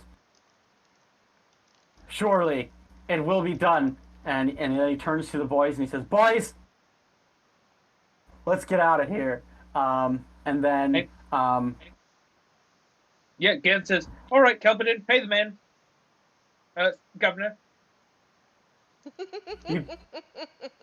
I will take out my promised coppers, and I will look at them as I say this. These are to pay your way into the realm of the dead. For if you do not have them, the ferryman will not take you. You will haunt this world forever, a broken soul. And no matter how hard you think your lives are now, your death will be much worse. Do you want them now, or should I save them for you? So yeah, awesome. You get ardor again if you do not have it still. And what happens is he turns to you. So when you say that, it dawns on me what you said, and I'm like, oh, they're thirsty. I look at them. Yes. I stare them down and say, "You." I stare at them and look them like in a just very scary look in my eyes, and I say, "Oh, you mean they're thirsty?" Talking to my new dwarven friend, Yes. and that will translate for anybody who doesn't Right. translate for here. What that means is the in Chinese lore, when you go down into the underworld, on the other end of the bridge of death is a woman goddess who will give you a drink that will wipe your memories before you go to your next step. Right. Okay. Whoa. Cool. Awesome. So yeah, as she says this, then these omens of doom just it all makes sense now. And it's almost as if their spines are tingling with this sense of, first, adrenal mortal fear, and then second, immortal religious fear, right? And quickly, the biggest reaction comes from the battered dwarf child that's with them, and he just starts bawling his eyes out. He says, "So mean, so hard, why?" And then he just runs into the forest, away from the other three. The headbanded teenager goes up to his brother. He tries to help him with his eye, and he buskers him off. And then the oldest, the spearman, he sort of reaches out for the coins that you have in your hand. Do you let him take them, or do you swipe I them will away? give him his 2 copper. All right. He makes a mad dash, and he cries, "Never come back to me again. I never want to see you. Go away from here." And they all run into the forest. And the I beggar make is note just of kind their of, faces because I don't want to see them again, let alone doing something like this. Yeah, same here. yeah. And from this whole spectacle, your Xiaoju, your little pig, he comes to you and says, "This is bad. They look strange. We all look strange. Lu Daxia will find us. No good, no good, no good," he says to you, Xiaoling. We need to take cover, and we need to be more inconspicuous. The two of you are very strange in the way that you dress and the color of your hair. Is that some strange makeup you use? Gan says, strange. I bought this off a woman in Apatow. This is high society, this is. Well, here, that color is strange. Wherever you're from, we need to get you some clothes that match the area, and we need to get you a hat to cover your head. Gan When says, you're in the Pale, you do as the Fultons do. So great. Yeah. As all this takes Just place, don't start singing For the Shining Light of Fultus, please. yeah. So beneath you three now, the beggar sort of looks up and says, "Coppers for me," and then he raises his stumps towards you like he's just so pathetic. I'll and throw destitute. him a mirror coin, and I will give him like I said, I gave him a little bit of food. Awesome. They Thank didn't you. seem to be. He didn't seem to be part of them at all. That they were just kind of using that. He was kind of a bystander. You can tell that he knows about them, but like he's very much more concerned about just getting fed. It's like he doesn't have enough control over his own life to try and. That's the kind of vibe you get from, if that makes sense. Mm-hmm. I will by all means pass him something then as well. Awesome. Gan? Gan says, why are you doing that? He didn't warn us about the thieves or nothing. They're just going to come back and use him more. Then I advise him to eat quickly. Gan's right. He looks up and Then he again looks shrugs. up at you. Oh, yeah. Okay, yeah. So he looks up at you, Calverton, and he says, why quickly? They will come back and they will take the food that I gave you. I Oh would hide. no, I would hide the coins she passed you, lest they shake you for them. the boys, they mean well. I'm sorry for what has happened. I'll be No, sure to tell no one that you came here. The boys will no, pay. they mean to be murderers, and sooner or later someone that they will hit upon won't be as kind as we were. And I was a small price to pay this day. I agree. And they'll pay their price in the 14th level. He shudders as you mention the darkest realm of hell. Yes. But So, those of us here need to, you two need to come with me. We need to get you some clothes. We need to cover your hair, and we need to be inconspicuous, and we need to get up that mountain. awesome. Are you going to go into the town or up the mountain and try to find stuff in the mountain? There are some settlements. There's a temple at the top, and there's also a settlement at the top. Is the fire threatening the village at the moment, or Nope. does it look like the fire is going to threaten the village? So the fire is about a half a mile north from you guys.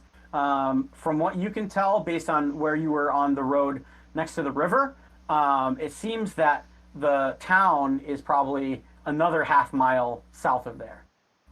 So in the immediate time, the town is not in danger, although the men that are going up to the town may help it. And you do see, as all of this sort of wraps up, that there are, you don't really see, rather you hear first that there are the hooves of horses and neighings and brayings as horses come up from the town. So Okay, that may be a good cue to try and sneak away. Yeah, I want to actually see if there's a house on the outskirts,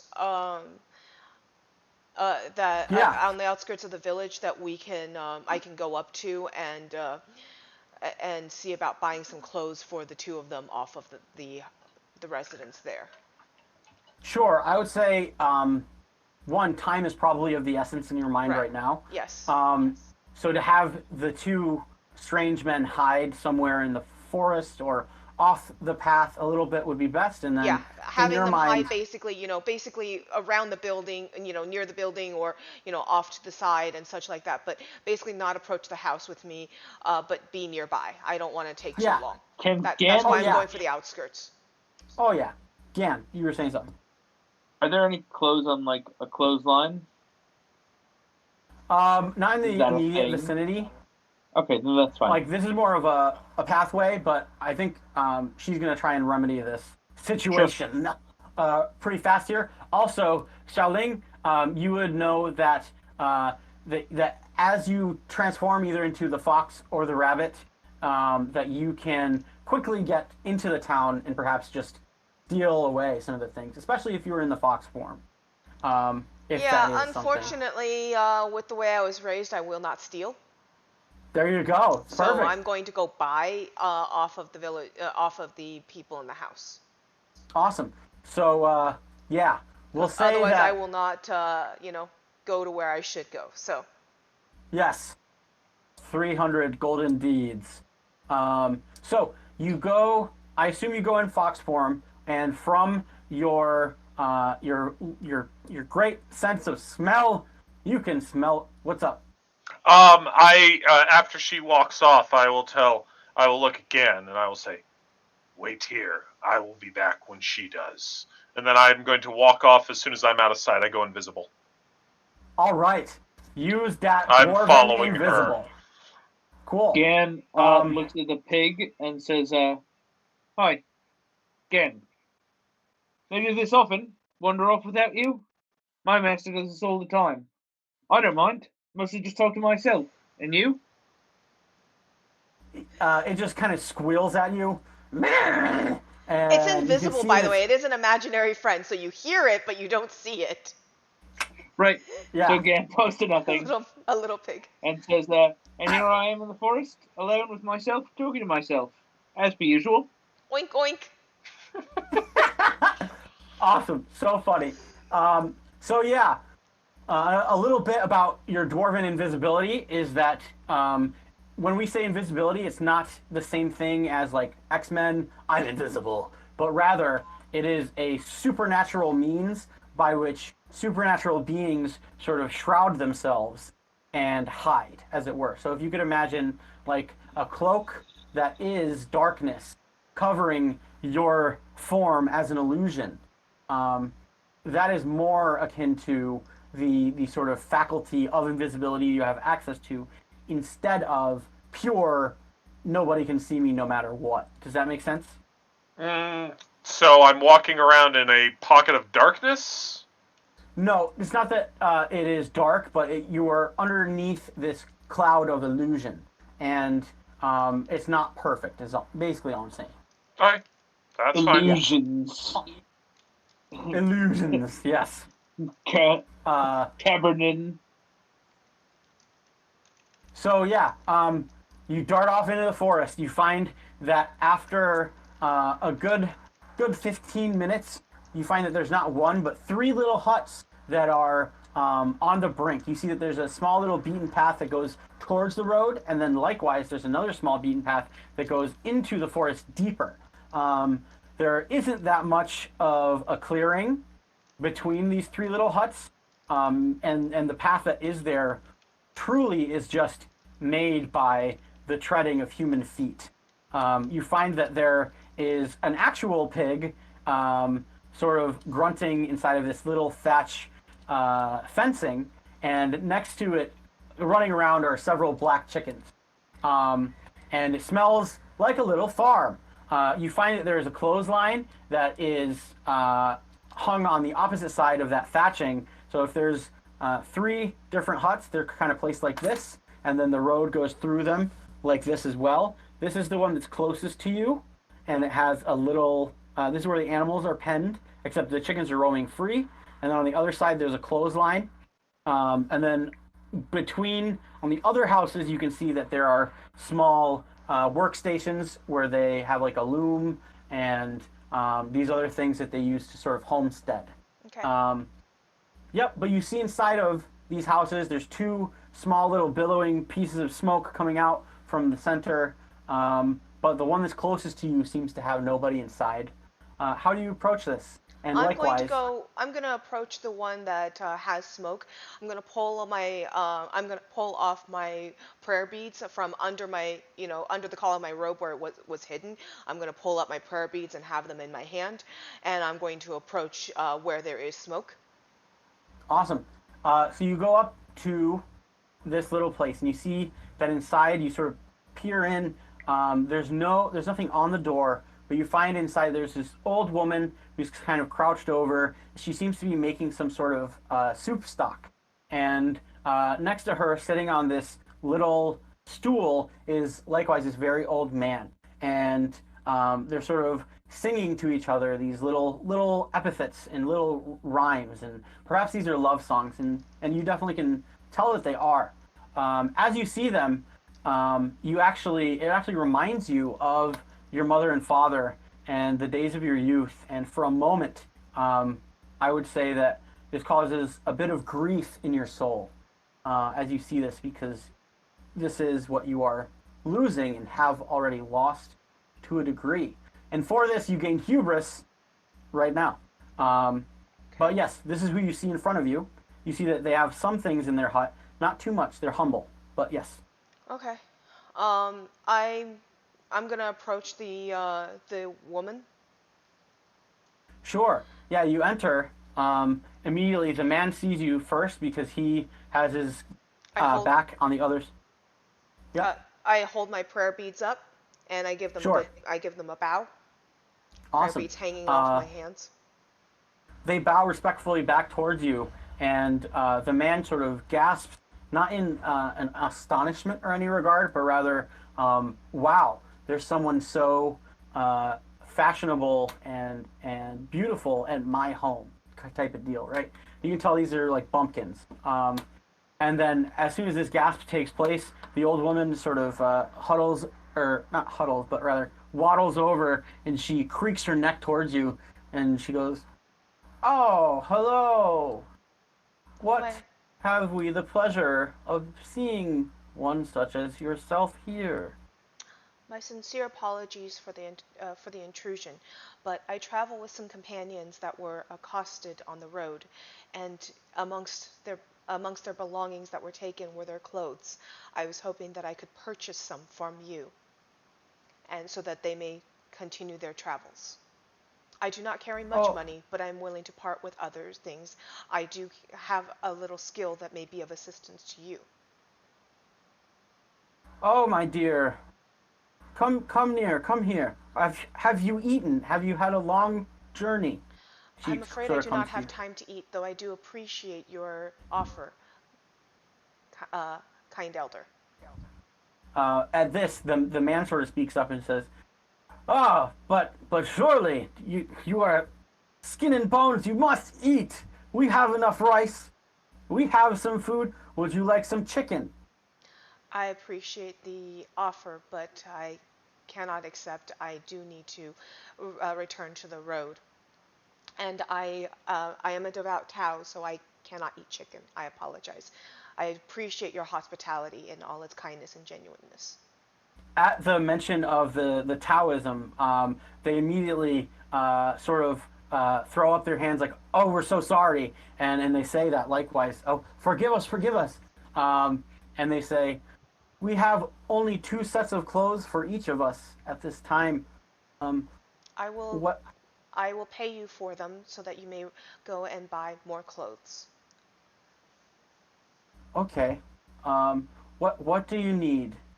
At this moment you can kind of tell that they're a little bit uneasy because they do not have much, and I'll give them a couple coin, more than enough to buy them several sets of clothes, not just one. Cool. So they can go and buy multiple sets of clothes in exchange for the one per each that they're giving me. And so I'll take the 2 and I'll give them more than enough to, buy multiple sets of clothes. And I will, before leaving, I will ask, have you and your people, has your family been suffering from the plague of the bandits in the area recently? As I said, my companions and I were accosted on the road, and unfortunately they are in need of clothes as a result. So, awesome. That was great. So first, when you give them the gold or you show them the coins, the amount of it just sort of like enamors both of them, and they say, "1,000 thank yous. Of course, you can have whatever we have." And they show you that I only take the 2 sets of clothes that I need to cover and a hat. Yeah. So she has one of those. Yes, exactly. She has one of those. And then at the mention of bandits, they sort of darken. But I assume that you mentioned the bandits after the exchange has gone down. Yes, I ask if they've also suffered from the bandits as well since after the exchange. So meanwhile, Cabraden, you sort of spelunk around. You find that Xiaoling has gone into the furthermost hut, and you sort of look around and you see that that they're approaching 3 men and 1 dwarf into this little village, and you see that Xiaoling is inside of the hut, and she's talking with these older people. You are invisible. They are coming not from the road, but from the path that's inside of the forest. What do you do?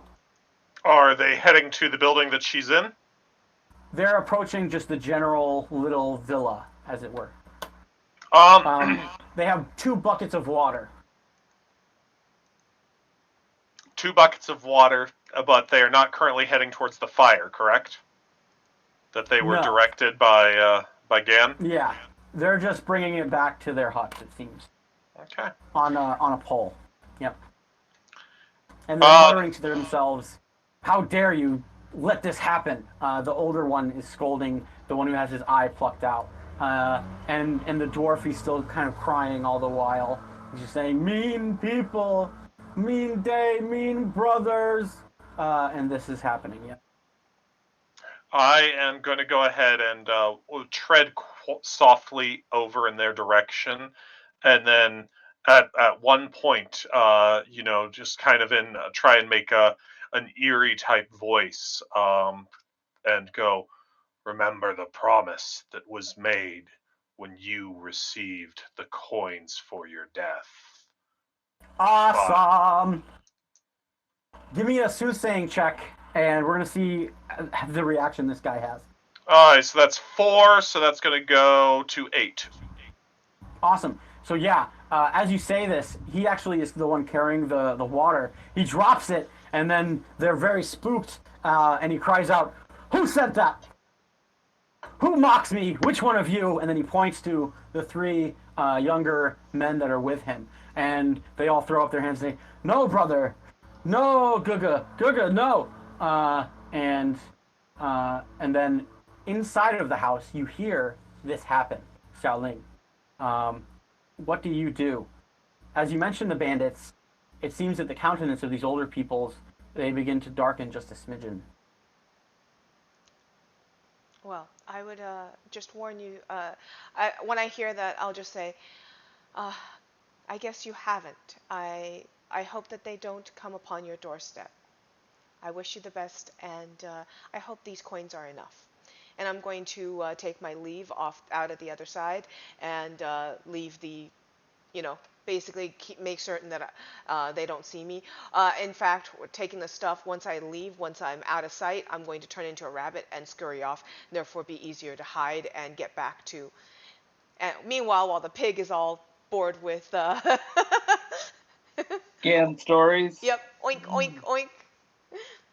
Awesome. So, very good. So then you're able to transform into the rabbit and evade their gaze because you actually hear that commotion. And this is what sort of sets off that, oh, snap, I need to leave now kind of deal, even though you're not necessarily afraid of them. But you don't want to bring any shame upon these old people that have helped you. Yep. So, while all of this is happening... And luckily they didn't make me stay because a third request of hospitality would have made me eat. I was like, that's 2. I was waiting. They didn't actually want you to eat. Was my takeaway, I was like, Alice. the third time, I'm like, oh shoot, I'm good. I got to escape.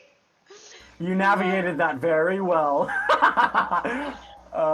Yeah. So meanwhile, as all of this is happening, Gan, how are you spending your time just in the road? Are you just like twiddling your thumbs?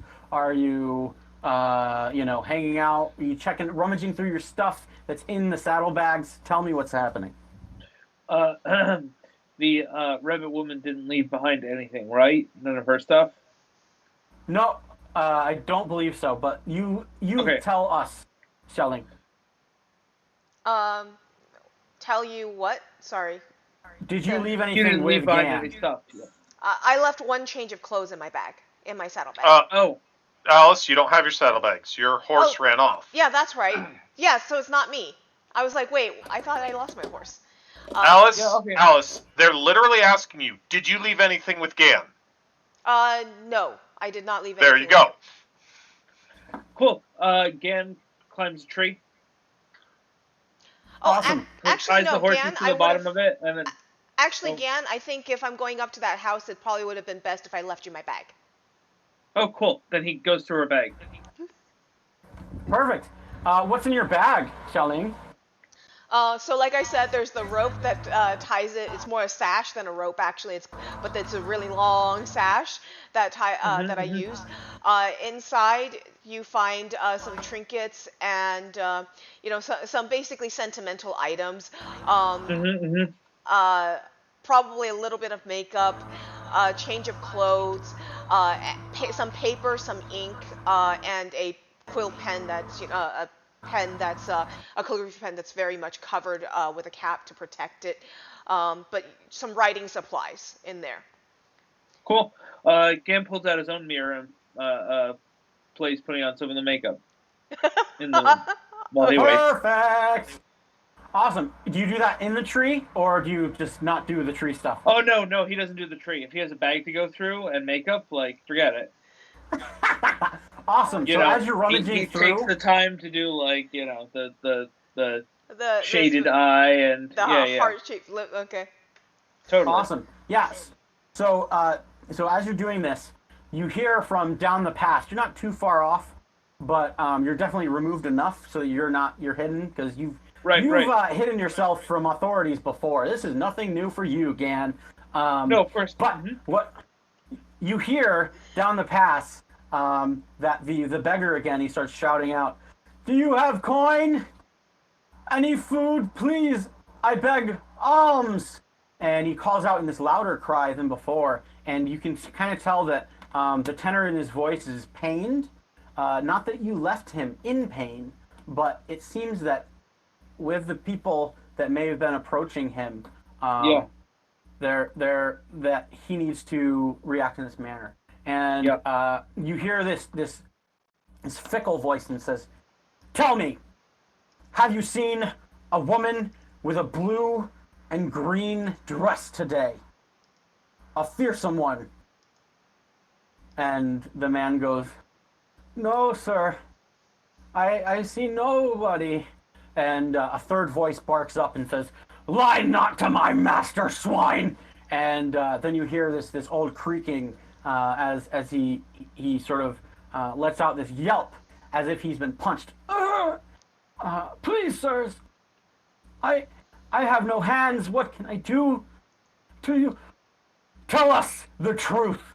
And you hear finally the smack happen as it seems that he's been smacked in the face. And then the first voice that spoke to the old man says, "Tell me, did she go up the mountain?" And he says, "Sir, I know not. I know nothing." And then you hear another final smack. And then you hear some laughter.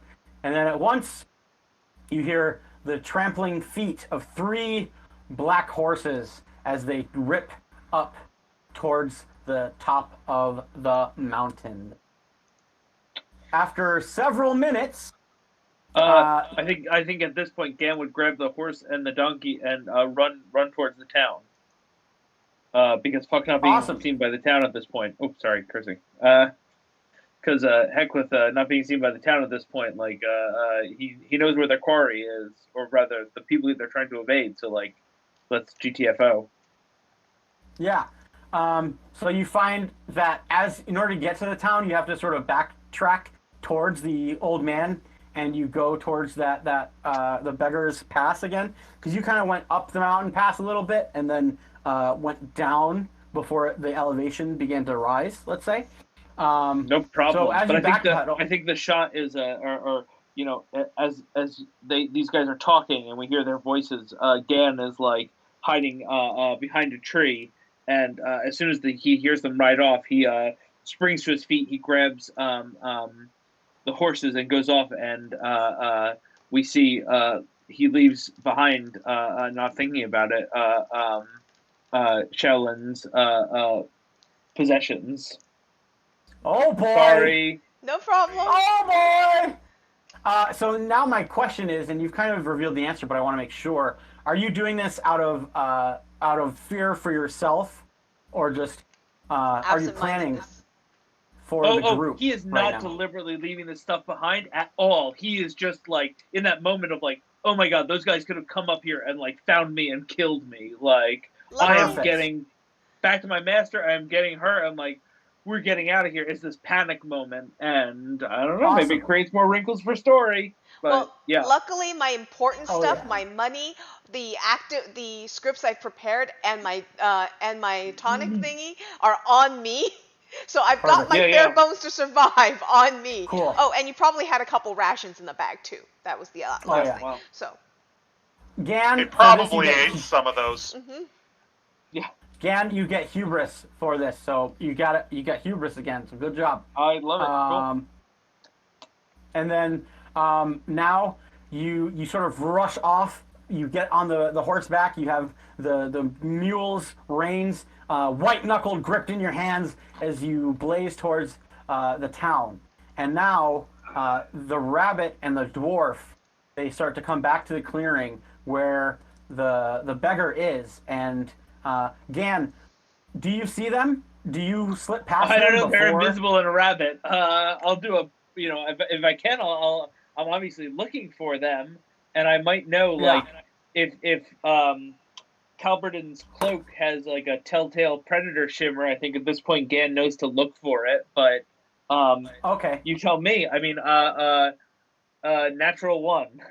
So I guess whatever my cool. reach on that is.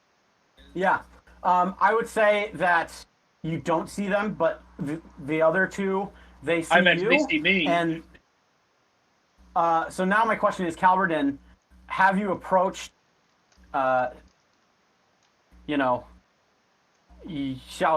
before you get to that place? Cool.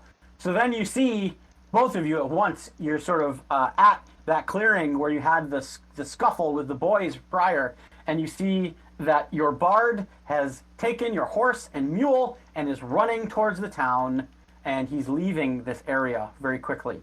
What do both of you do? How do you react? Let me know.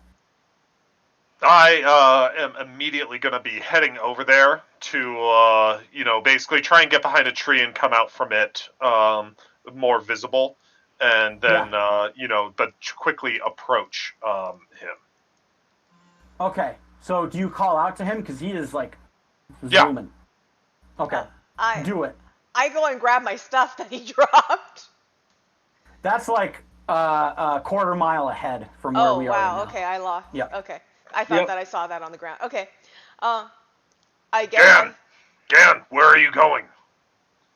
Governor, thank goodness. I was looking for you, sir.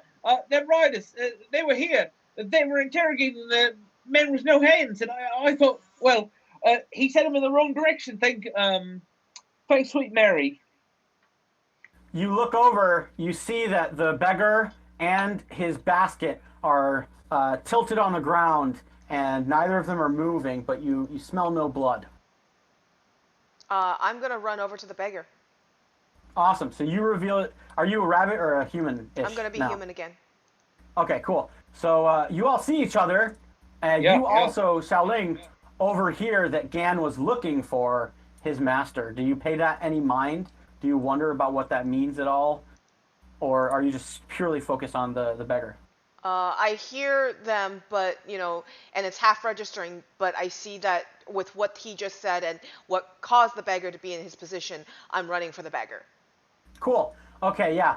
They're what triggers me to go for the beggar. Perfect. So we'll resolve the conversation between Gan and Calber then first. Cool. Good. It's good that you always keep your ears to the ground. We do need to get away. Let's head over that to her and get out of here. Yeah, I'm sure you noticed the fresh makeup. You always have makeup on, man. Yeah. Yeah. It's what you want. Yep. So yeah, he grabs you and pulls you up into the saddle with him and rides over towards the beggar and Xiaoling. Okay. I reach out to, and I look at you and the makeup, and I go, I see you went through my things. Can I have my bag back, please? May I have my bag back, please? His face goes pale, and he says, you put these on. He takes them, putting his hair up in a bun that he wraps with a little leather strap, and says, I forgot it. I'm sorry. It's back in the clearing where I left the horses. I mean, where we were. I don't know. Also, I failed to keep track of your invisible pig. It's rather a difficult task. Could my pig have gotten my bag, by the way? We could say that at the very least he's with it, right? Okay. So yeah, either of those, we could say that he's brought it. He's followed along. We'll say that he's gathered it for you. As it floats over to me and drops in my lap. Perfect. You see that, so you picked up the beggar and you have him sort of in your arms, let's say, unless you don't want to touch him for some reason, and I don't know if that's a thing. I will. Okay. So you pick him up and you find that he is breathing, but he's just knocked out. He has several like markings of being beaten in the head, and you see he's got this big bruise where he didn't have it before. But there's no blood, there's no lacerations, and you can tell that as he breathes, he sort of wheezes, almost as if one of his ribs was broken. Okay. And he's just knocked out like coma style. I'm going to rip off a piece of his robe, into Yep. a piece of the white underneath linen of his robe, as a strip, and I'm going to grab my, and I'm going to take. Which one of you has a blade? I've got a Both of us sword. do. Cool. Yeah. I didn't know if it was sword or not for you.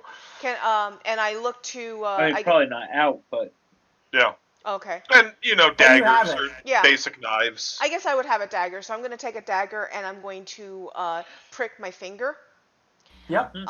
And I will make sure I start drawing blood, and I will script out a healing script, and then I will wrap the binding around his head. I will wrap the sash that I've used my blood to write out, wrap around his head, so that the writing is covered up so that people won't see it. But and I will activate a healing spell on him using my own blood. Awesome. So for this, how much vigor do you want to spend? You could spend up to 2. I'll spend Also, 2. we have actually gone through a couple scenes now. So this is a new scene. So let's say that each of you have regained 2 vigor since our first fight. Okay? Okay. So So if you have less than that, you should be around full at this point. Right. And so I will spend 2. I'm down to 3. Perfect. Yes, and the Oh, thing is ha ha ha. vigor- I didn't adjust my vigor when we leveled. Oh, Whoa, she's got tons of vigor. yeah, 3 you want plus that. 2, right? Because Yeah. level Yep. 3 plus overclass. But I was still written at 3 on my sheet, so I'm like, okay. wait a second. So I'll Yeah, spend 2 vigor on this. Awesome. So give me that first check whenever you're ready, and you already 14. described it. 14. Awesome. Give me the second check. 9. 9. Very good. So you're able to. The spell works as you intend it to. So you can actually describe to me the effect that it takes place onto this poor beggar, and let me know how it Okay. works. The cloth, I wrap the cloth around his head, and he starts to slowly wake up. He can feel a warmth suffusing his body, and there's a light glow across his skin that starts to emanate from it. And he starts to wake up. The bump on his head just starts to reverse itself, and that's something that both of you will see, that the bump starts to go away. And the bruise and the nicks and the cuts start to just heal themselves. The bruise, just starts to fade away, and the nick starts to knit itself back together, but the dried blood over it is still there. Awesome. Yeah. So you also Gan see. whispers, look at that, Governor. Rabbit magic. I love it. Yeah, if you don't have ardor, Gan, you've gained ardor from the muse. Velma would laugh at that line. So you also hear that as this magic sort of takes its effect, that his wheezing breath becomes more soft and more regular, and that there isn't pain where there was once pain.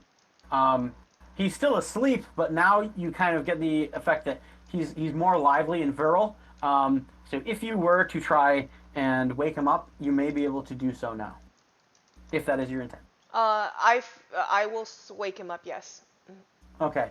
Yep. He wakes up, and his eyes open as if he's had the most wonderful sleep that he's had in a long time.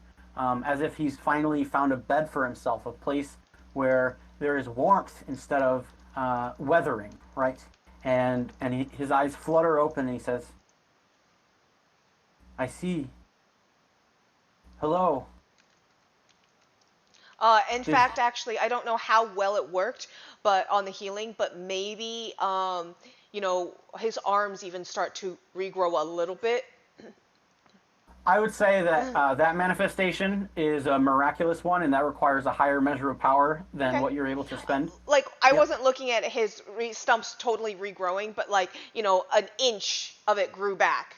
something like that. Yeah. That just there's obviously something magical here, and so like an inch of it grew back. He's still got the stumps, but he's got a little more stump. That's what I was I looking think for. it's pretty I'm magical down. that you healed his bump. So That's true. And his rib, right? Yep. Yeah. So yeah, I'll give that to you because Okay. it's cool. We're having a good time.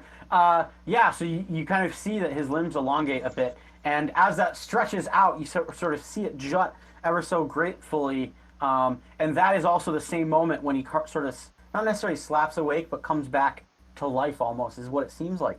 And he's very calm. Doesn't seem to be in pain as he was when you very first met him the first time.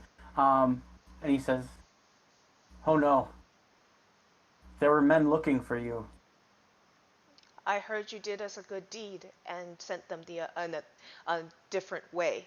I appreciate it, and I wanted to thank you for it. You'll be fine now. I suggest you head into town and take some cover. My friends and I will be heading off. "Thank you, kind ma'am. Would you be able to?" And then he looks down to his basket. He says, "Help me get up." And then he tries to get up. Yeah, so you help him up, and then with his stubs, he kind of grabs bear hugging. I'll hang the basket on him for him and such. Okay, cool, awesome. Yep. So he says, thank you," and he bows very low 3 times before he begins to gingerly walk into town. And as that happened, thank you. He bows again 3 times after you bow once. And with that, you see him walking into town. You hear again more thundering hooves. Quickly, run, go, Jayo! And then you see that there's at least like 10 different men that are on horseback, and they're carrying these large buckets that aren't full with water, but they are meant for water, and they're running upstream towards the fire. And they don't stop for a moment to glance at anybody that's here. Okay. All right, you've got the road to town, the road to the fire, and the road up the mountain. Where do you guys go? Time is of the essence, but the truth is I'm really worried that fire is going to get out of control and burn up towns. How close is it at this Gan point? says, where do you suppose those fellows were going? Yeah, right. Can we divert close to the fire, and be basically not diverting ourselves away from the mountain too fast? Yeah, you can sort of actually going back to the place where Gan was bunkered out would be the most tactical decision to keep a viewpoint on that. However, you also know that, like, let's say this is a tower. So this path snakes upward like this, and if you went up it for at least like the good first third of the journey, you'd have a really great vantage point of viewing the spread of the fire from a vicarious distance, if that is your intent. But if you want to be close to it, then you would stay on the edge of the mountain near that path. Okay, I where want you to. hit. Okay. So I look to the two of you. Would you mind if we go near the fire and see if we can render some quick aid before we go? Gan says, near the fire? Why would you do that? It's dangerous. Yes, They've got and it. Didn't and you we see can they have help. big buckets? We have a bigger bucket. You'll see. Gan says, One I don't in see why between. you should care about the fire. Because the people in the town will suffer if we don't. Awesome. So, do you guys want to take a path that is going up the mountain to get a better vantage point, or do you want to be closer to the ground where you may more precisely impact the spread of this fire?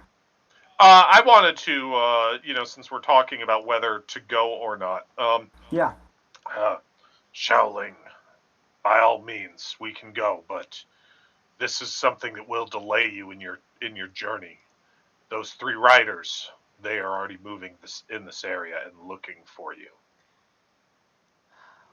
Then we will make it quick. Because if we do not go, who knows how many villages may burn and how many creatures may die.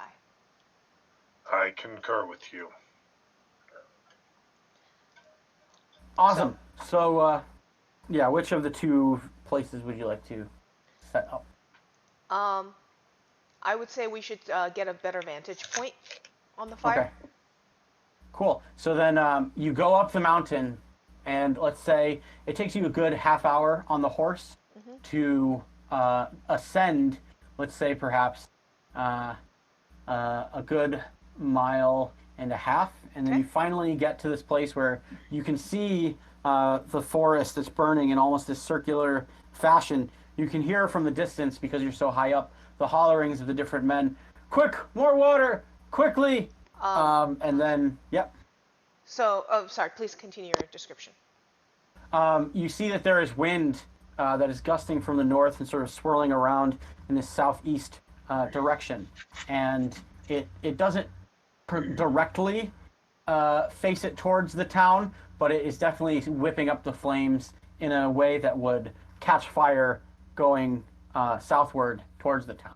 So, Okay. this is what you see. So I pull out 2 scripts from underneath my robes. I pull out my beads, and I do a couple gestures, and I cast both of them out into the sky towards the fire, and the two of you will just see that these two the 2 scripts will come together, and I'm using both of my prepared summon rivers, by the way, right now. Both of them. Awesome. So you guys will see these 2 pieces of paper come together and intertwine, much like Nua and her husband, and they start to they grow and turn into water snakes, and snakes made out of complete water and huge, as they are intertwined like a double helix, and they are flying through the sky, heading down into the fire. Awesome. And if you spend Fate's favor right now, I'll give you all of that. So Sure. you can douse the whole fire. I'll spend my Fate's favor. Awesome. That was really cool. And I spent both my spells on that, because I figured I could use that. Yeah. And then also you would be down, we'll call it an even 3 vigor, okay? Okay. And so you should be I'm out of vigor now. Okay. So that was exhausting, guys. So suddenly I'm like, after I, cast it out, and you guys see me, basically my arms are motioning and moving along with the double helix as these water snakes are moving, serpents moving in the air. And then as they hit the fire and they disperse into just pools of water, just this huge splash of water, I just kind of drop to my knees and just start breathing heavily. Okay, I quickly move in to support you. I'm now ready to continue up the mountain. Gan says, Awesome. It's amazing that sorcery can do so much against a terrible, unforeseeable natural disaster like this. Oh my god. I love Gand. A little. Right? He's so great. Thick, isn't it? I say as Gan does that. So great. Point of reference. So you have vigor, and you can spend it as a resource to boost different checks. You can also use it to perform rituals, as we've just seen. Whenever you take damage, it is also the first thing that is spent, so long as you can defend yourself. So long as you're aware, most likely, in most situations. After you have all of your vigor expent, you are not dead by any means. You're certainly exhausted, but it doesn't mean that you're going to die if you get hit next. What happens when you take damage that surpasses your vigor is you begin to take on wound statuses. And there's only one distinction between each wound status, and that is whether or not it is a wound or a severe wound. And severe wounds, when you take them, it makes it so that you have to take a saving throw to see whether or not you're incapacitated because it's so dire, right? And if you ever get more wounds than your order class, they count together as one severe wound. And if you ever get more severe wounds than your order class, it counts as you become incapacitated and are on the verge of death. So that's how all of that works. Anyways, you're very exhausted. From the tops of the mountains, you hear the flutterings of different birds and creatures in the woodlands below as they scatter, seeing this wild miracle, this force of heaven unleashing itself upon the mortal realm as this newfound river comes and devours this coming fire that is set to disrupt all life that lives there. The both of you see that the rabbit herself is quite tired. You know that the men fox, have just you gone mean? up the mountain. Yeah, the fox, the rabbit. You're definitely more of a fox, but right now in their minds, you're a rabbit for Yeah, all okay. intents and purposes. Based Sure. on the guy who's saying me, you're a rabbit. Maybe I shapeshifted into rabbit too, apparently, because I think that we ended up doing that. Yes, Yeah. you have. I went along not realizing because of the distraction that I've had to handle. But yes, I'm Hey. supposed to be a fox spirit. Don't worry, Alice. In my mind, you're a stone cold fox. Boom. But Get it. I would say that think you you're definitely have supposed to vote access me to on both video. forms. Okay, cool. Yeah. So, anyways, after every scene, you automatically regain 1 vigor. This is definitely a new scene, but now the choice is to forge on ahead in this vulnerable state up the dire mountain that is guarded by tigers and indeed your nemesis, or take a break and rest for the rest of the day. And I leave it in your 3 capable hands to determine what you wish to do. Both have merit.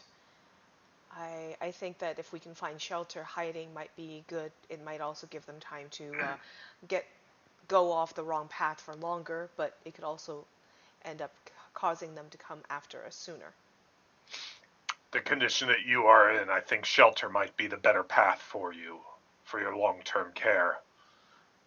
Believe me, Gan is very good at hiding. He's hidden from spouses for days. Oh yes, one of them I'm running on 3 years now. So good. Yeah, just like yeet out to China. They'll never find you. 3 years. So, Honey, I'm going out of town for. I'm going out of town. Okay, when are you coming back? Never. Honey, I'm on a mission from God. Gotta go find this Asian lady to save the world. I'll be Save back the soon. Asian ladies, save the world. Yeah. Yeah. There's a movie, there's a TV show that was based off a series of books, and for some reason I cannot remember, but there's this guy that basically goes through a force field and is like the holder of a sword, and he's got this clerical priest woman that long black hair, and she's always wearing this leather bustier, and I can't remember the name of the Legend show. of the Seeker. Thank you, Seeker. I've been trying. That's what I was texting you earlier, and you couldn't tell what I was talking about. Yeah, no, you texted me a bunch of gibberish that had words like girl, sword, force field. There I got so much more information than... I feel like this is the... You needed to use the word bustier. Doesn't hurt! Legend of the Seeker. Some scenes in this have reminded me of that. So, anyway. That was a really good So show, great. and I was super sad that it got canceled. So, moving on. So it sounds like we're resting the night. If we're resting the night, I'm going to write up some more of my scripts. Prepare some more. Awesome. Yeah. So we'll do a scene of rest, and then we'll say that you can all regain to your max vigor, as well as this. During this scene of rest, we're going to take We're going to take soliloquies again, but we're also going to have 3 interactions. So each of you has to tell me what you're doing, and then as well as this, you have to tell me something that you are going to say to somebody else that makes a conversation take place. And it doesn't have to be super long either. But yeah. So, you said you're writing your scripts. Yes, I'm writing my scripts. I'll write a few out. So I'll go first, and we can do a scene where Gan goes to find them shelter for the night, and as he traipses through the forest, he says,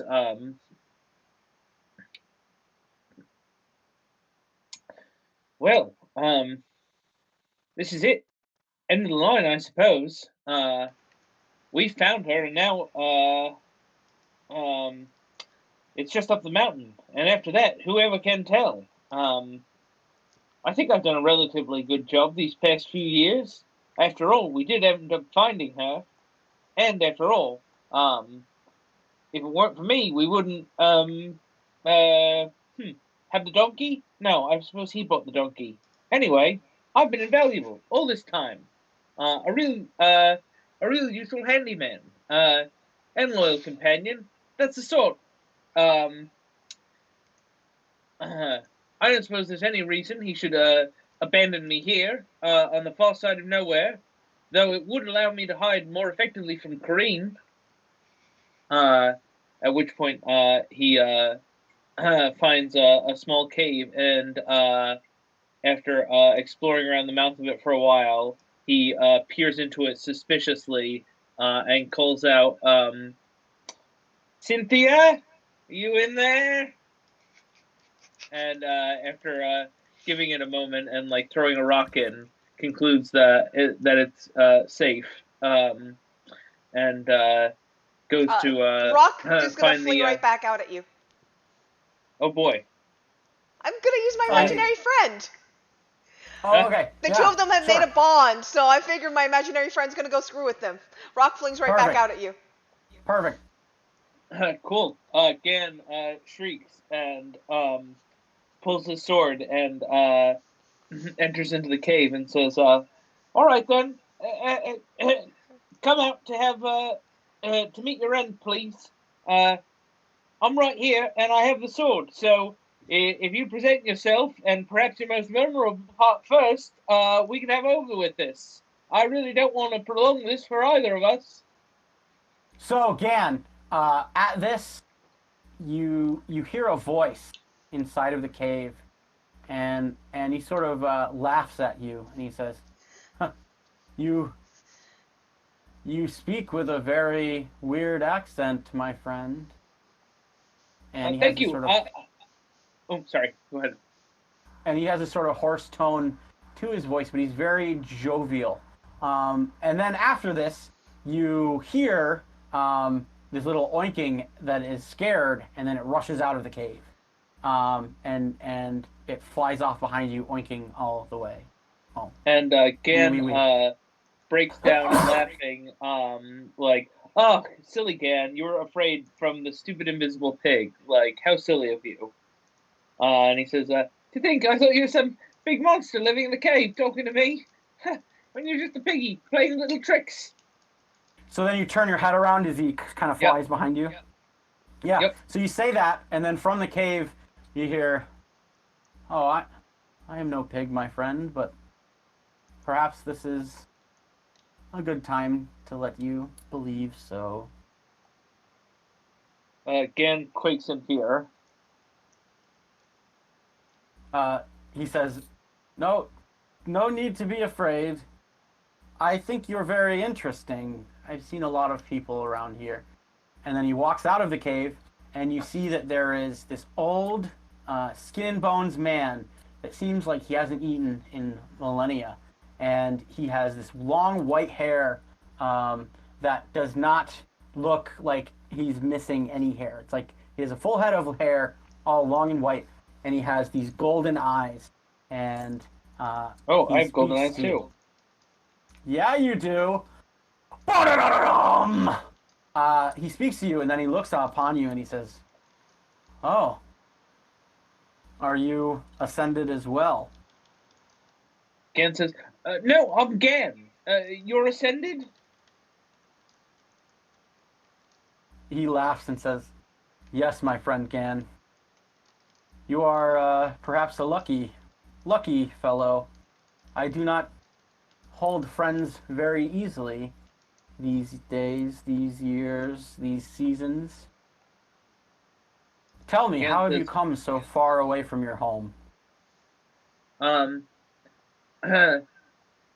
Gan says, "By horse mostly." By horse. Yes. I see. On the back of it. Tell me, young one, well, why are you in a land so far away from your own? He huffs and says, "Oh well, my master, we've been looking for a rabbit. We have been, and we've recently found her. I acknowledge that might sound silly, and it's a long way to come for a rabbit. But if you've seen her, she's really much prettier than most rabbits." I would love to see your rabbit, my friend. And no, that sounds not silly one mote. He gives him a look and says, "Perhaps silly is different in different places then."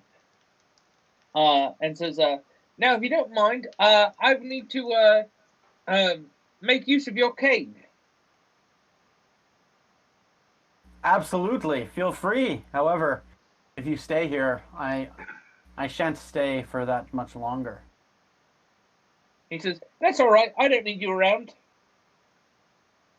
He laughs louder than he has since you've begun your conversation, and he says, "Well, as you wish."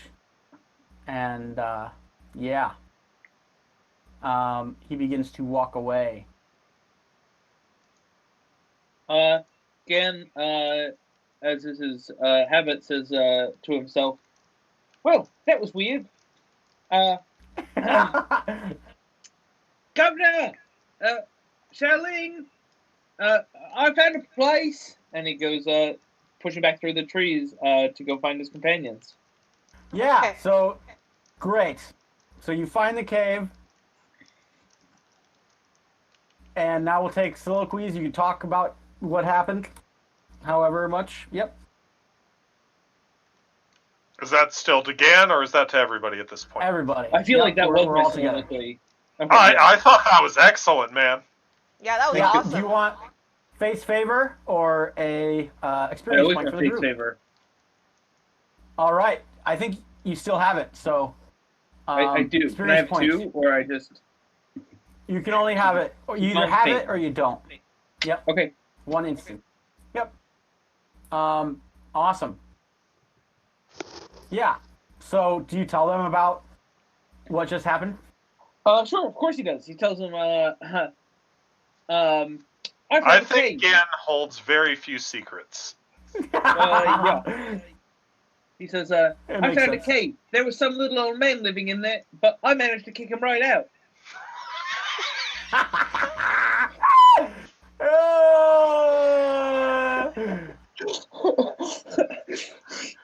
Tell me to get the hubris for that. Come on. Oh, he already has hubris, I think. Oh. I already have hubris. Okay. Well, you'll get ardor then.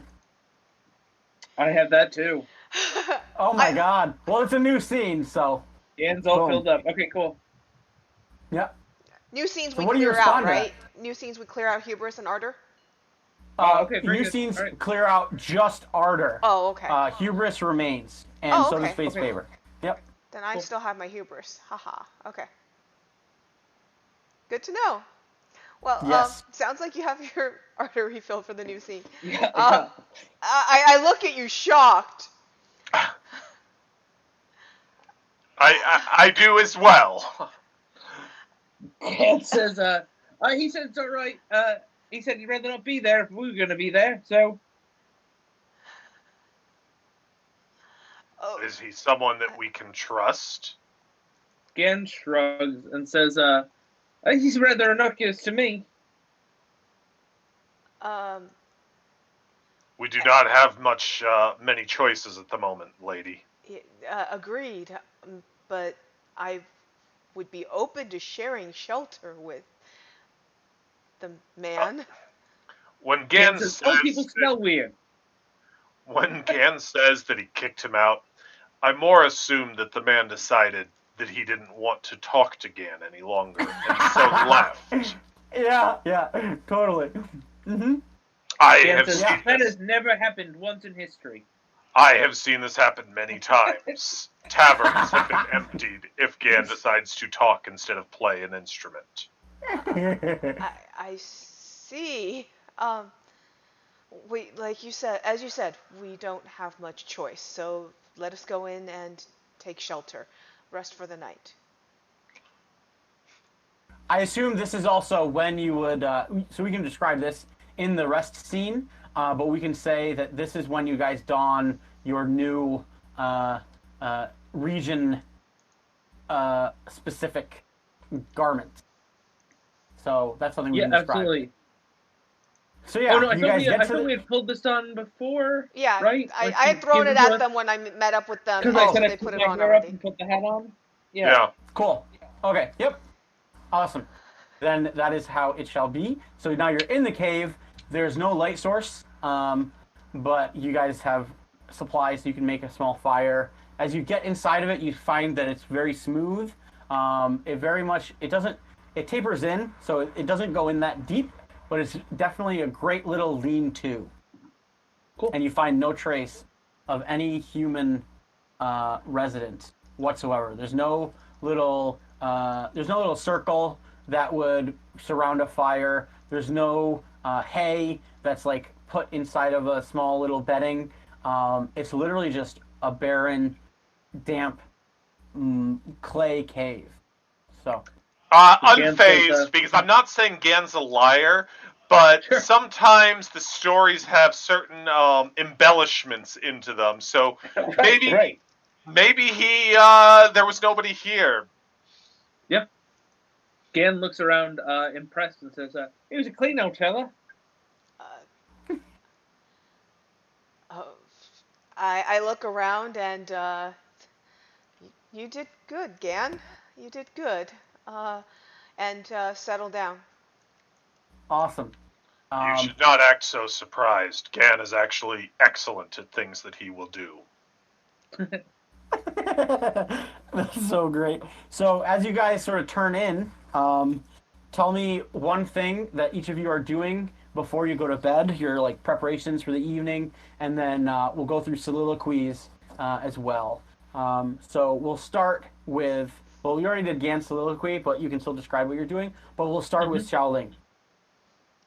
So I would be taking off my the nice outer layer of my robe, getting that cleaned off, putting that away, and sleeping in the underlayer of my robe.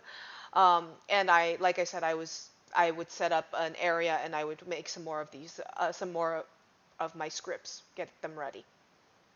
Awesome. As you do that, you find you pay attention for a moment, and then you find that your familiar has not been by your side for a good minute. And then finally it comes to you squealing, not necessarily in terror, but murmuring, and says, "Bad place, this place bad. Power man, live here. Power." Luke Cage lives here? Yeah, I guess so. And he said, the Xiao Ju says, "Man of the mountain was here." I looked to I looked again. What did this man look like that you said? He shrugs and says, "Oh, like I said, I don't know, poor, probably. I wouldn't have robbed him if I was the kind who would." Uh, Oh, he had eyes like mine, gold."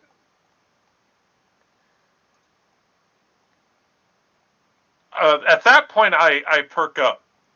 Gan, didn't you say that you got those eyes after your accident? Oh yes, absolutely. They used to be freckled brown. I like them better that way. But then again, some of the girls do prefer the gold eyes. Oh my god.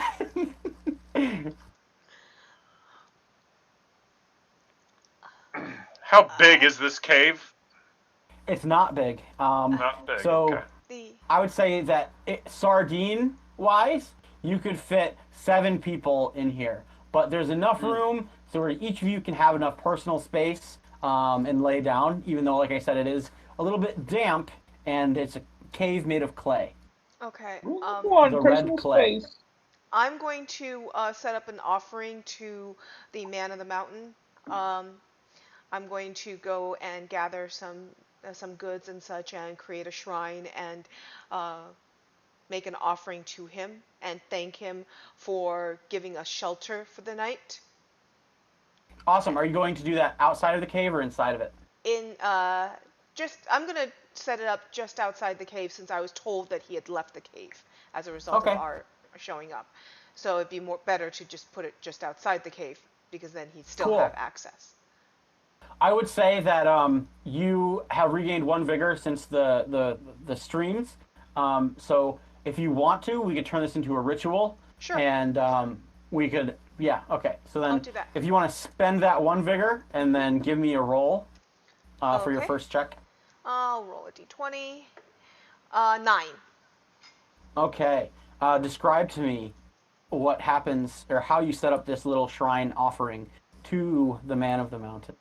Okay, so I go and I gather some leaves and vines that I can craft into basically a makeshift bowl, and I gather some berries and fruits off the trees, and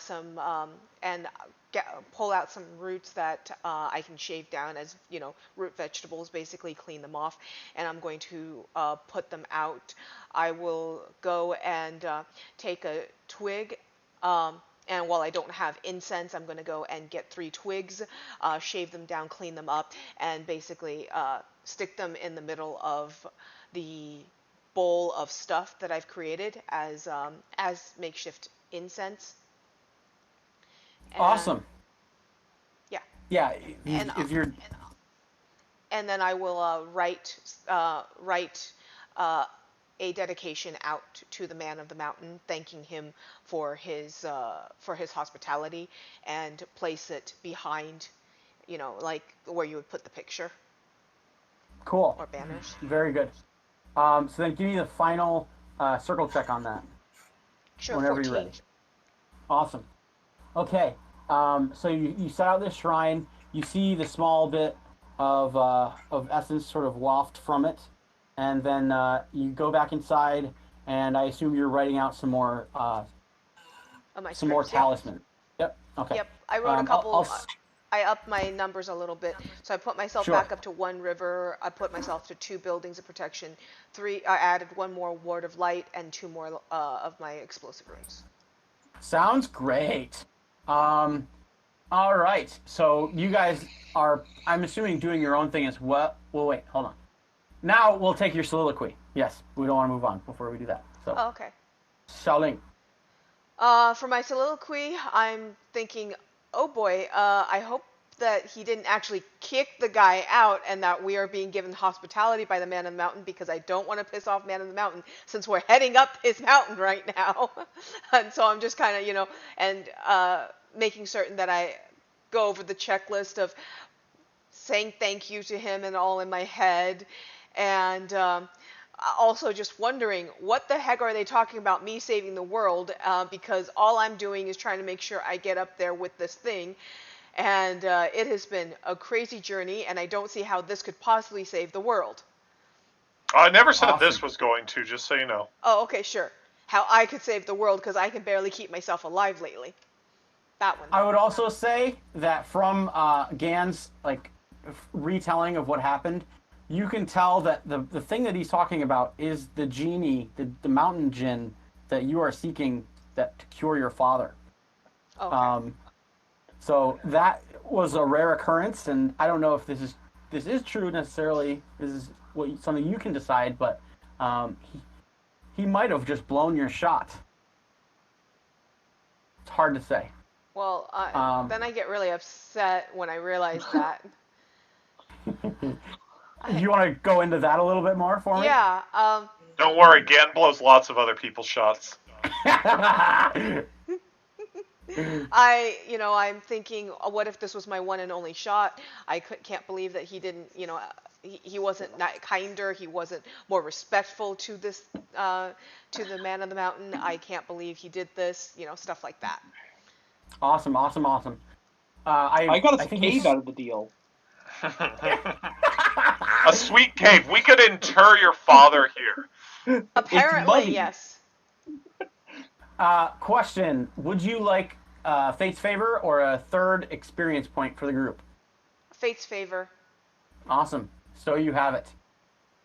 Finally, Well, how do experience points work? For the so group? experience points work for the group. So like there's a pool of them, right?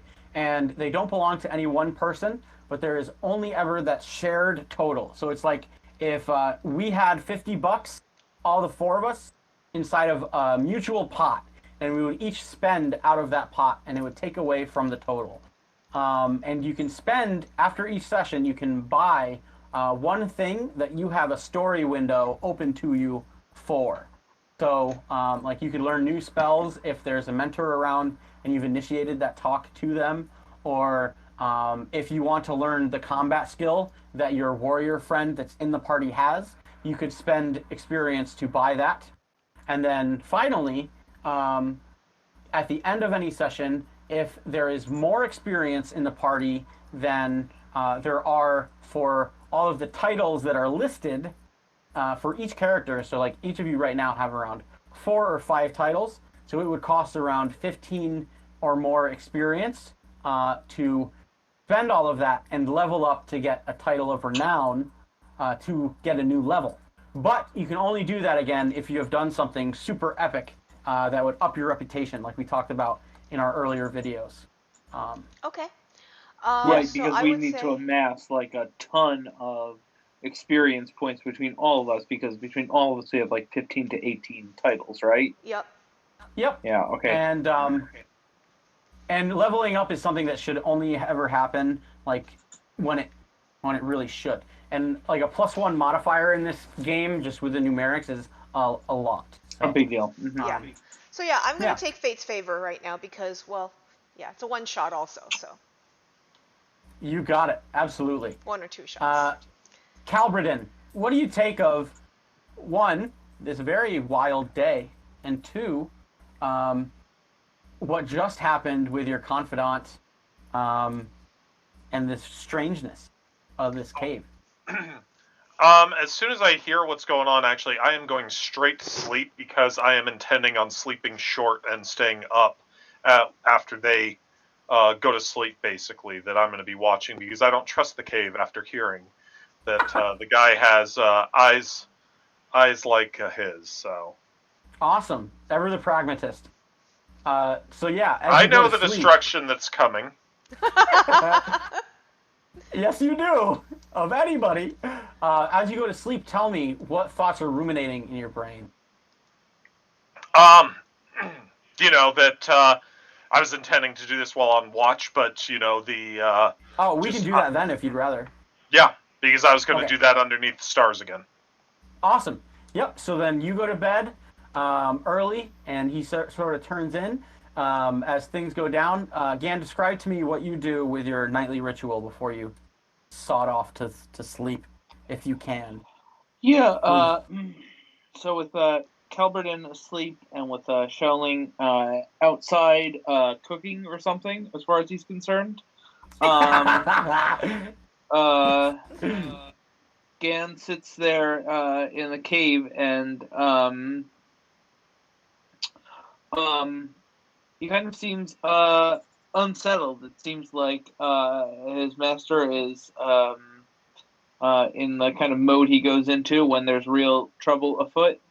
And while this has all seemed a bit madcap until now, the way his master has talked about it makes it seem like something terrible and potent is about to happen, and he's afraid of it. So he recounts his master's triumphs for the day in his on his scroll, and then rolls it up and just kind of strums on his lute for a while. Awesome. So, as you sort of turn in, night begins to loom above all things, and the both of you, Xiaoling and Gan Christen, you saunter off to sleep as much as you can on this eventful day, and eventually, Calberdin rises in his midnight sojourn. And as you do wake from your sleep, you exit the cave, right, to gaze upon the stars as you have many a day, many a time, and you find that there's this small little shrine that Xiaoling made, and you see how articulated it is. There's so much attention to detail in the way that she's put the twigs and the leaves and the little script beside it. Everything is just so. Like the angles of this very hastily seeming impromptu shrine was constructed, even though it was so quickly. She did it very well. And she's wasted on this life. She could be an excellent scribe. Yeah, absolutely. But as you look, you see that behind this shrine, as you exit the cave, there's this small little man squatting next to it with this long white hair and golden eye. And he sort of smiles at you for a second. Do you speak to him? I nod and smile back to him. Well met. We appreciate you sharing your dwelling. You seem very interesting. Perhaps I'll see you again. And he sort of gives you a bow. What do you react with?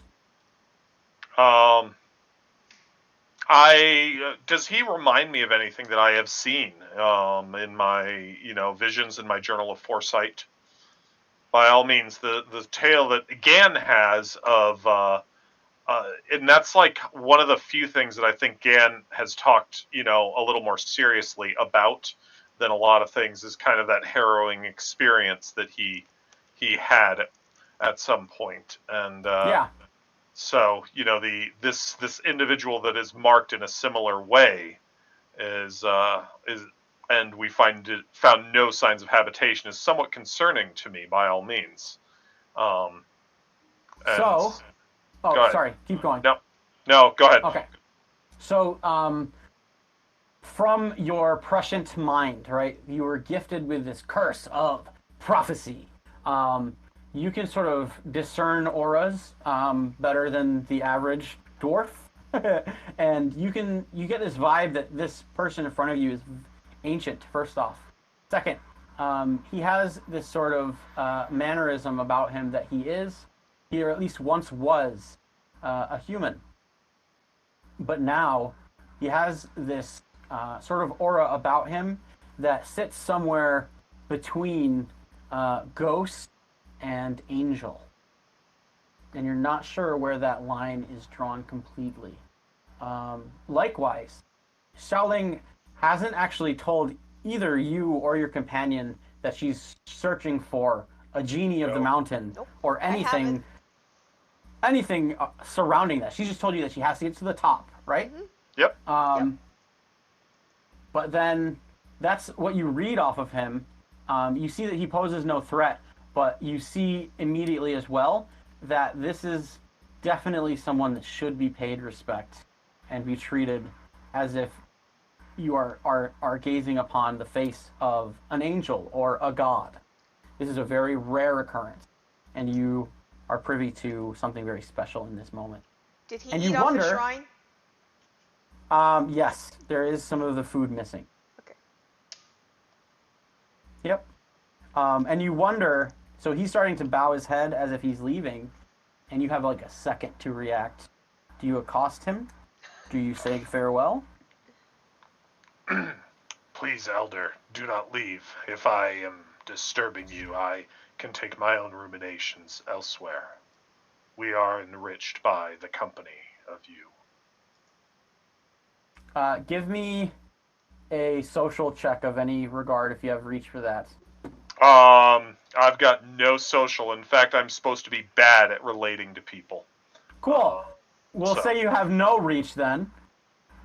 But because you are a doomsayer, you can spend a vigor to boost this check and get a second try. But you'll have to decide that before we reveal. Yeah, sure. Okay, Yeah, do it. I'll pop a vigor.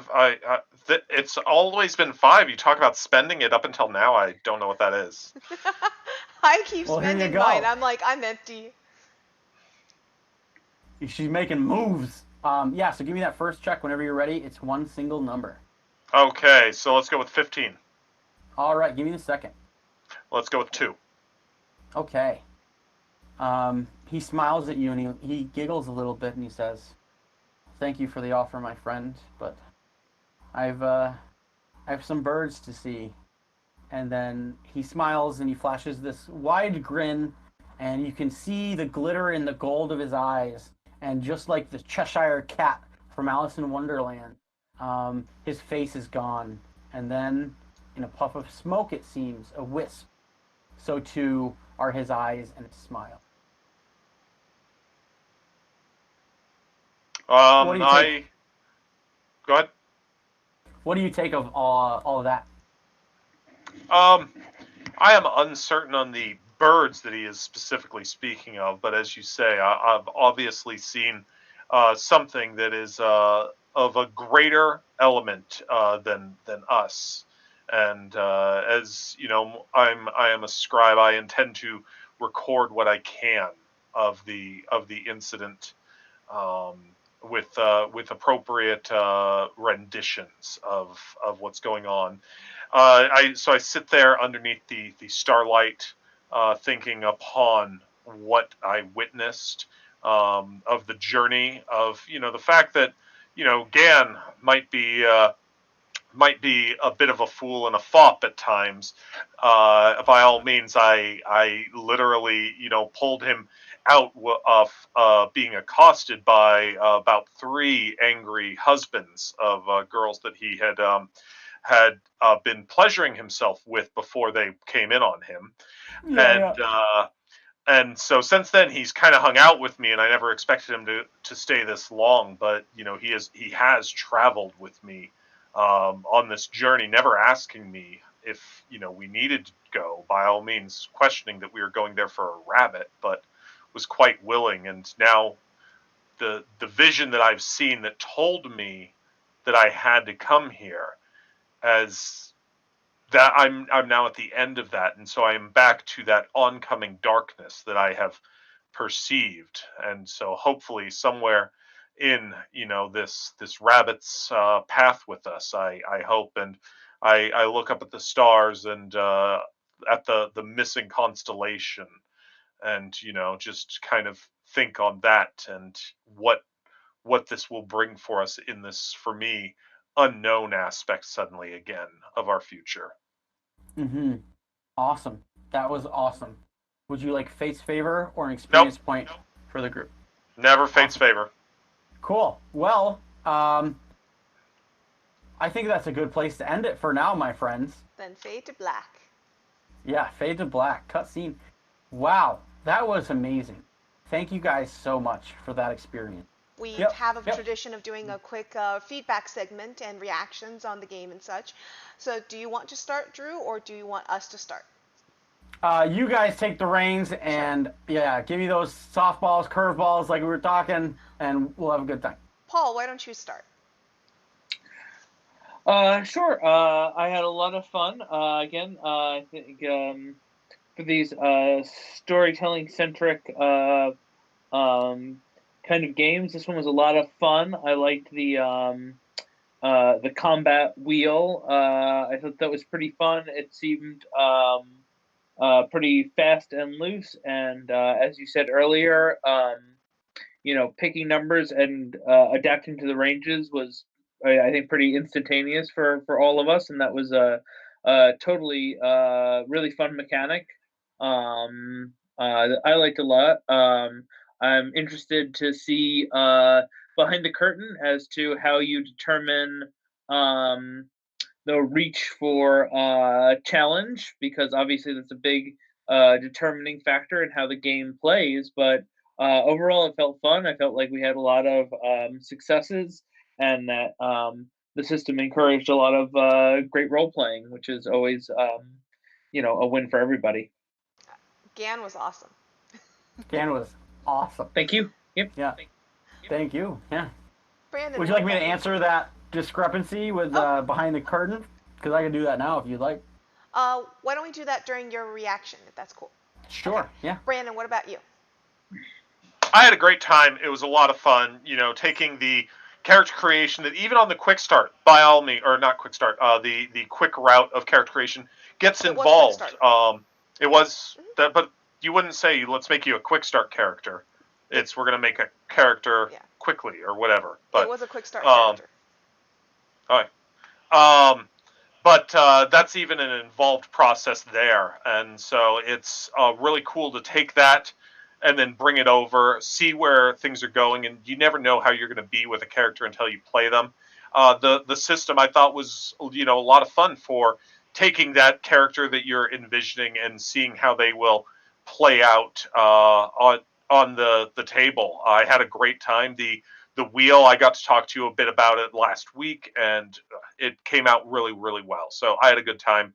Thank you so much for running it. Thank you. I definitely had a good time. Well, I had a great time.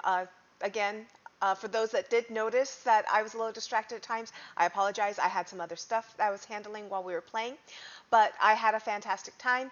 I think that it's very interesting because most dice systems that you deal with, you are aiming for either high dice or low dice, and in this game, high and low have equal value in every roll. It's really just how it goes around the wheel, so there's no end or beginning to high low, and I think that that's an interesting mechanic that you don't see very often. I also think that despite it being a very system light game, there's more system in it than some systems that would tout to have more system than this. I'm not going to go naming Yeah. names, but I definitely felt that there was definitely more system than some other systems that are meant to emulate this. And you did a great job with the role playing. I think the soliloquy is a cool way of making sure you emphasize that role playing. So I definitely am looking forward to more information on this. And as Brandon was saying, the quick start version of this character creation, we have that video up for you guys by now if you're watching this, but that takes over an hour, and we did the normal character creation method for me, and that took 2 hours. So it definitely is involved, and it's more like a session 0 and talking character history than it is a standard character creation in most game systems. And so you can do it around the table with a bunch of people, and you're all just inputting and NPCing each other's things, so you're doing a massive session 0. I love that kind of character creation. That's great. Oh yeah, Brandon was role playing my character's mother, so for Probably people, not the mother Alice would have chosen. no, but You gotta see it. It's so None funny. of us do. right, yeah. So, Yeah. but yeah, that's my reaction. So, Drew, give us a peek behind the curtain and talk to us about your reaction with playing with babies with knives. Oh, I love babies with knives. You guys were so much fun. I so much enjoyed the fact that instead of going with any of the stuff that's in the playtest with all Norse mythology and everything, that we just went full China as much as we could. I had so much fun with that, and you'll find that a lot of my friends are like, "Oh, Drew, he never shuts up about when he was in China that one time, blah blah blah." So it was a lot of fun. Just even that scene where we were playing with the two older couple there. That was so great, and I had written out that we were gonna like forge ahead to the top of the mountain and everything, but the fact that everything played out with unforeseen consequences was amazing, and I think that aspect of gameplay is something that we try to build into with the system, and it's one of my favorite things, especially in combat. Like when you freaking slice that kid's eye out because you crit on him, you wouldn't expect inside of like a regular D&D game for anybody to stop fighting because a kid got his eye knocked out, right? But then immediately the scene shifted, and that's really what I love about how we do combat. And we had a fight in our Discord. We have live open one-shots every week in our Discord, and they were fighting a manticore in a pirate ship, and the sorcerer turned into a raven, and then he tried to invoke his imp familiar. And below deck, they were fighting the manticore, and the bard, who was actually playing as Gan, he breathed fire, onto the ship, and it caught fire. And then this unintended consequence happened where when the sorcerer summoned his imp, he commanded it to burn the manticore, and then he made the whole ship explode, right? And there's just massive wreckage, and we have these very dynamic, quick combat scenes, and like that was a more recent mechanic that we were able to kind of iron out. But I've been so thrilled. Every combat scene is never dragged with this, and it's just been so much fun. Anyways, yeah, so with Reach, you always just have a Reach of 5 as the difficulty, and then you adjust it if you go more Reach, if it's an easy thing, or lower if it's harder, and then if it's a truly legendary task, you make it so that it's an epic check requiring 1 or 2 circles to defeat. And then if you are attacking something in any regard, physically, magically, etc., you'll use their preset defense stat, which is calculated the same exact way that is used on the character sheet. So, Cool. And again, all you need is a D20 or no D20. It's a Or no D20, yeah. it's a die optional game, and I think that the Reach makes it an interesting system because I was just feeling like, wait, there's never you're aiming for highs or aiming for lows. You just don't know. It's cool. Yeah. Awesome. The one thing that I'm going to say, just in response to what you were just talking about, the somebody loses an eye, that was something back in 2nd edition and 1st edition D&D that would happen all the time. They even had that morale system built into it. And, for if something like that happens, or as you start to lose people, just check. Do they really want to continue to fight? Yeah. And Awesome. then in 3rd edition, they dropped it, and all of a sudden, every fight started turning into a for the death in multiple games that I went to with different types of GMs that had no crossover. And so it was just a big change in the way that people looked at the game all of a sudden.